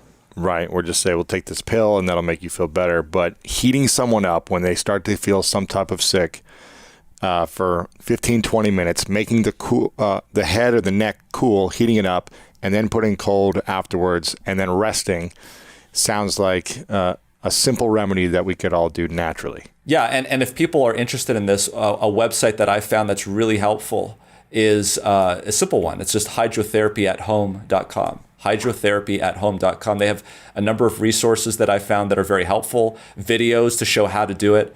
There's another website that I found called hydroforcovid.com. That's a number 4 there. Hydro, the number 4, covid.com, where they actually go through the techniques. And what a lot of these websites have done that have been doing this, because there's been this sort of background movement all this time for the last 100 years that never fully got rid of hydrotherapy, especially in the physical therapy literature. They use it extensively for people's muscle aches, for people's, when people are recovering from certain diseases. Physical or physiotherapists love to use hydrotherapy because it's been shown to work. It probably works for more than just that. What they did there on those websites is they tried to go back to what John Harvey Kellogg used in their protocols. You can actually get the book that John Harvey Kellogg wrote. It's about 1,000 pages, wow. and the name of the book is Rational Hydrotherapy. It's available on Google Books. If someone scanned it in, some poor soul scanned every 1,000 page in there, and you can read it. And these guys were, they were giants back then. That they were just amazing. Wow. I'm curious, you're exposed to COVID every day, right? I mean, you're exposed to people with COVID every day, essentially, right? Yeah. Have you got COVID yourself? Not that I'm aware of. I never, if I had symptoms of a virus, it lasted about a day and then went away. So I figured that couldn't have been COVID. But at the same time, one of the things is when I go into the hospital, I've got PPE, there's negative pressure rooms. It's probably, if somebody gets COVID at the hospital, almost always it's because of something they did outside the hospital. Really? Yeah. I'm curious, is there a way, do you believe that with all these disciplines that we could do, with all the steps, with all the strategies, all this stuff, is there a way to prevent it from, and actually, if COVID entered our body, that we could reject it and disintegrate it, or just it would not affect us? Is that possible? It's possible if we had the kind of, it happens every day. People get COVID every day and their immune system kicks it out. Kills it. The problem is that we have comorbidities. And so if you were to look at it, there's different populations that have different abilities. We can predict, it's not a mystery. We can predict, plugging in your information, your age, your comorbidities, your weights, your BMI, all of these things, we can kind of predict what your chances are of getting it. And then if you do get it, what your chances are of dying. What's comorbidities? What's that mean? Comorbidities, other diseases, diabetes, hypertension. If you have other diseases, then the immune system probably won't be able to defend it as well. Yeah, exactly. And so that's why we take a multi-pronged approach. And so one of the biggest, in my opinion, one of the biggest barriers to getting what we need to get done is just perceptions and politics and all of these sorts of things. So if you look at, if you come to MedCram, which is where we do a lot of the stuff, you'll never be able to figure out, Kyle and I are sort of the co-founders of MedCram. You wouldn't be able to figure out if I was a Democrat and he was a Republican or vice versa. That's one of the things that bothers me about this is that we're talking about people's lives, and people's lives, in my opinion, rank at the top. Politics is like a hobby that you might want to do, but to see what we've done, whereas we've actually used this pandemic to promote our politics, is just so. And so I talk about masks and say, oh, you talked about masks, you must be a Democrat. Right. But then I talk about, natural remedies too. Oh, well, then you must be one of these anti-vaxxers. No, even a dead clock is right twice a day, right? So, it's true. You just go for the truth and speak what the data speaks and let the rest take care of itself. Now, what is the truth about masks, in your opinion? Or I guess based on the data? Yeah, so basically, here's the problem. The problem is that there's two ways that the virus spreads. And here are the two ways. It can spread in large droplets. So if I'm standing in front of you and I speak and spittle comes out of my mouth and lands on you, in that droplet are probably hundreds of thousands, if not millions, of particles of the virus. And that's a large amount. And if that goes into your mouth or you wipe or you touch, you're going to get the virus. So what masks do is that they completely eliminate that. That's why the masks don't have to be to the level of being airborne. They don't have to filter out viral particles. They just have to eliminate droplets. But unfortunately, that's not the only way that it spreads. So if you can imagine being in a room and somebody smoking on the other side of that room, even if they're wearing a mask and you're wearing a mask, you're going to eventually smell the smoke, because the very tiny little particles of smoke are going to fill up that room eventually because of diffusion. That's another way, an airborne way. That's another way that the virus spreads. The masks aren't going to help that. That's why you can go, if everybody went to a large meeting and everyone wore masks and it was an enclosed room with no ventilation, COVID's going to spread like wildfire. And that's why we get these different, look here, the masks didn't help. Why are they making us wear masks? It's because there's two different ways. And so the way you take care of that way of the virus spreading is through ventilation. And really, unfortunately, the CDC hasn't gotten onto this until just recently. There's a guy that we had on, a researcher from the Harvard School of Public Health, Dr. Joseph Allen, who's been really on this since the very beginning, talking about ventilation, talking about cracking your windows open, talking about, if you're in a room, making sure that there's enough turnover of air in the room. And so really, you got to do both of those. And so people don't understand that. Unfortunately, politicians don't understand that. Here we have outdoor dining shutting down. So why is that? We don't want people congregating, but it's outdoors. And so the chances of you getting a virus outdoors in well-ventilated areas is pretty low. So what do people do? Instead of having their parties at outside dining, they go home and they have big parties inside of a house. And what happens is we get, a lot of people coming down with the virus. It spreads more. So, because I've been hearing that people are wearing the mask all day long, they're still getting it. Certain people, right? So it's not only the mask helps, but it's not. You can still get the virus. Well, and here's the case in point. So imagine getting a bunch of people all wearing masks into a long cylinder and keeping them in there for hours on end. Are you talking about when we go on a plane? Exactly. And we haven't, there's been some stories, but for the by and large, we haven't had massive outbreaks of COVID-19 coming from planes. And why is that? Here it is because that air is highly filtered through HEPA filters. 50% of the air coming out of those jets from up above, 50% of that air comes from outside, which ostensibly I would hope has no viral particles. And the other half is recirculating from the plane, but it's gone through extensive HEPA filtration where it completely takes out the virus. And so that is probably the cleanest place that you can possibly be is on a plane. Absolutely. And even if someone's sitting next to you, 1 foot away, and they cough. If they're sitting next to you and they've got a mask on, then you should not be getting those large droplets.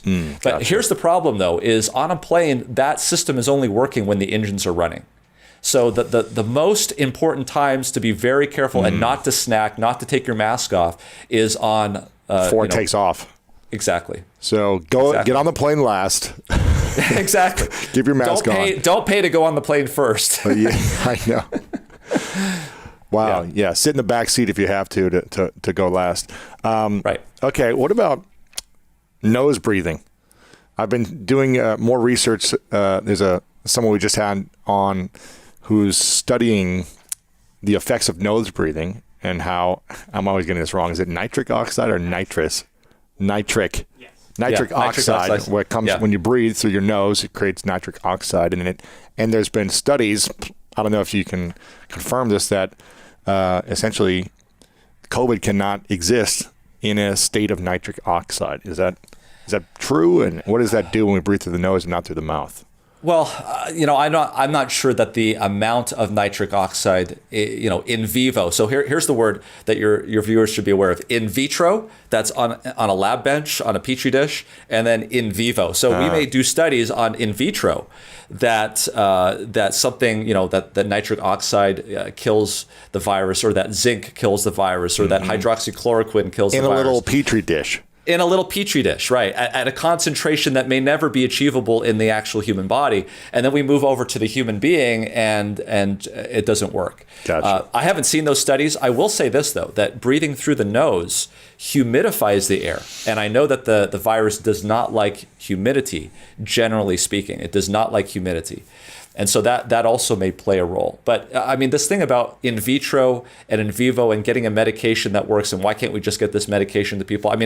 If I could show you Staph aureus or streptococcus, these are bacteria that infect people. I could put Staph aureus on a petri dish, and I could drop a little disc of methicillin on that Petri dish. And you would see clearly that there would be this halo around this dish where the bacteria were just decimated. They were just killed instantly.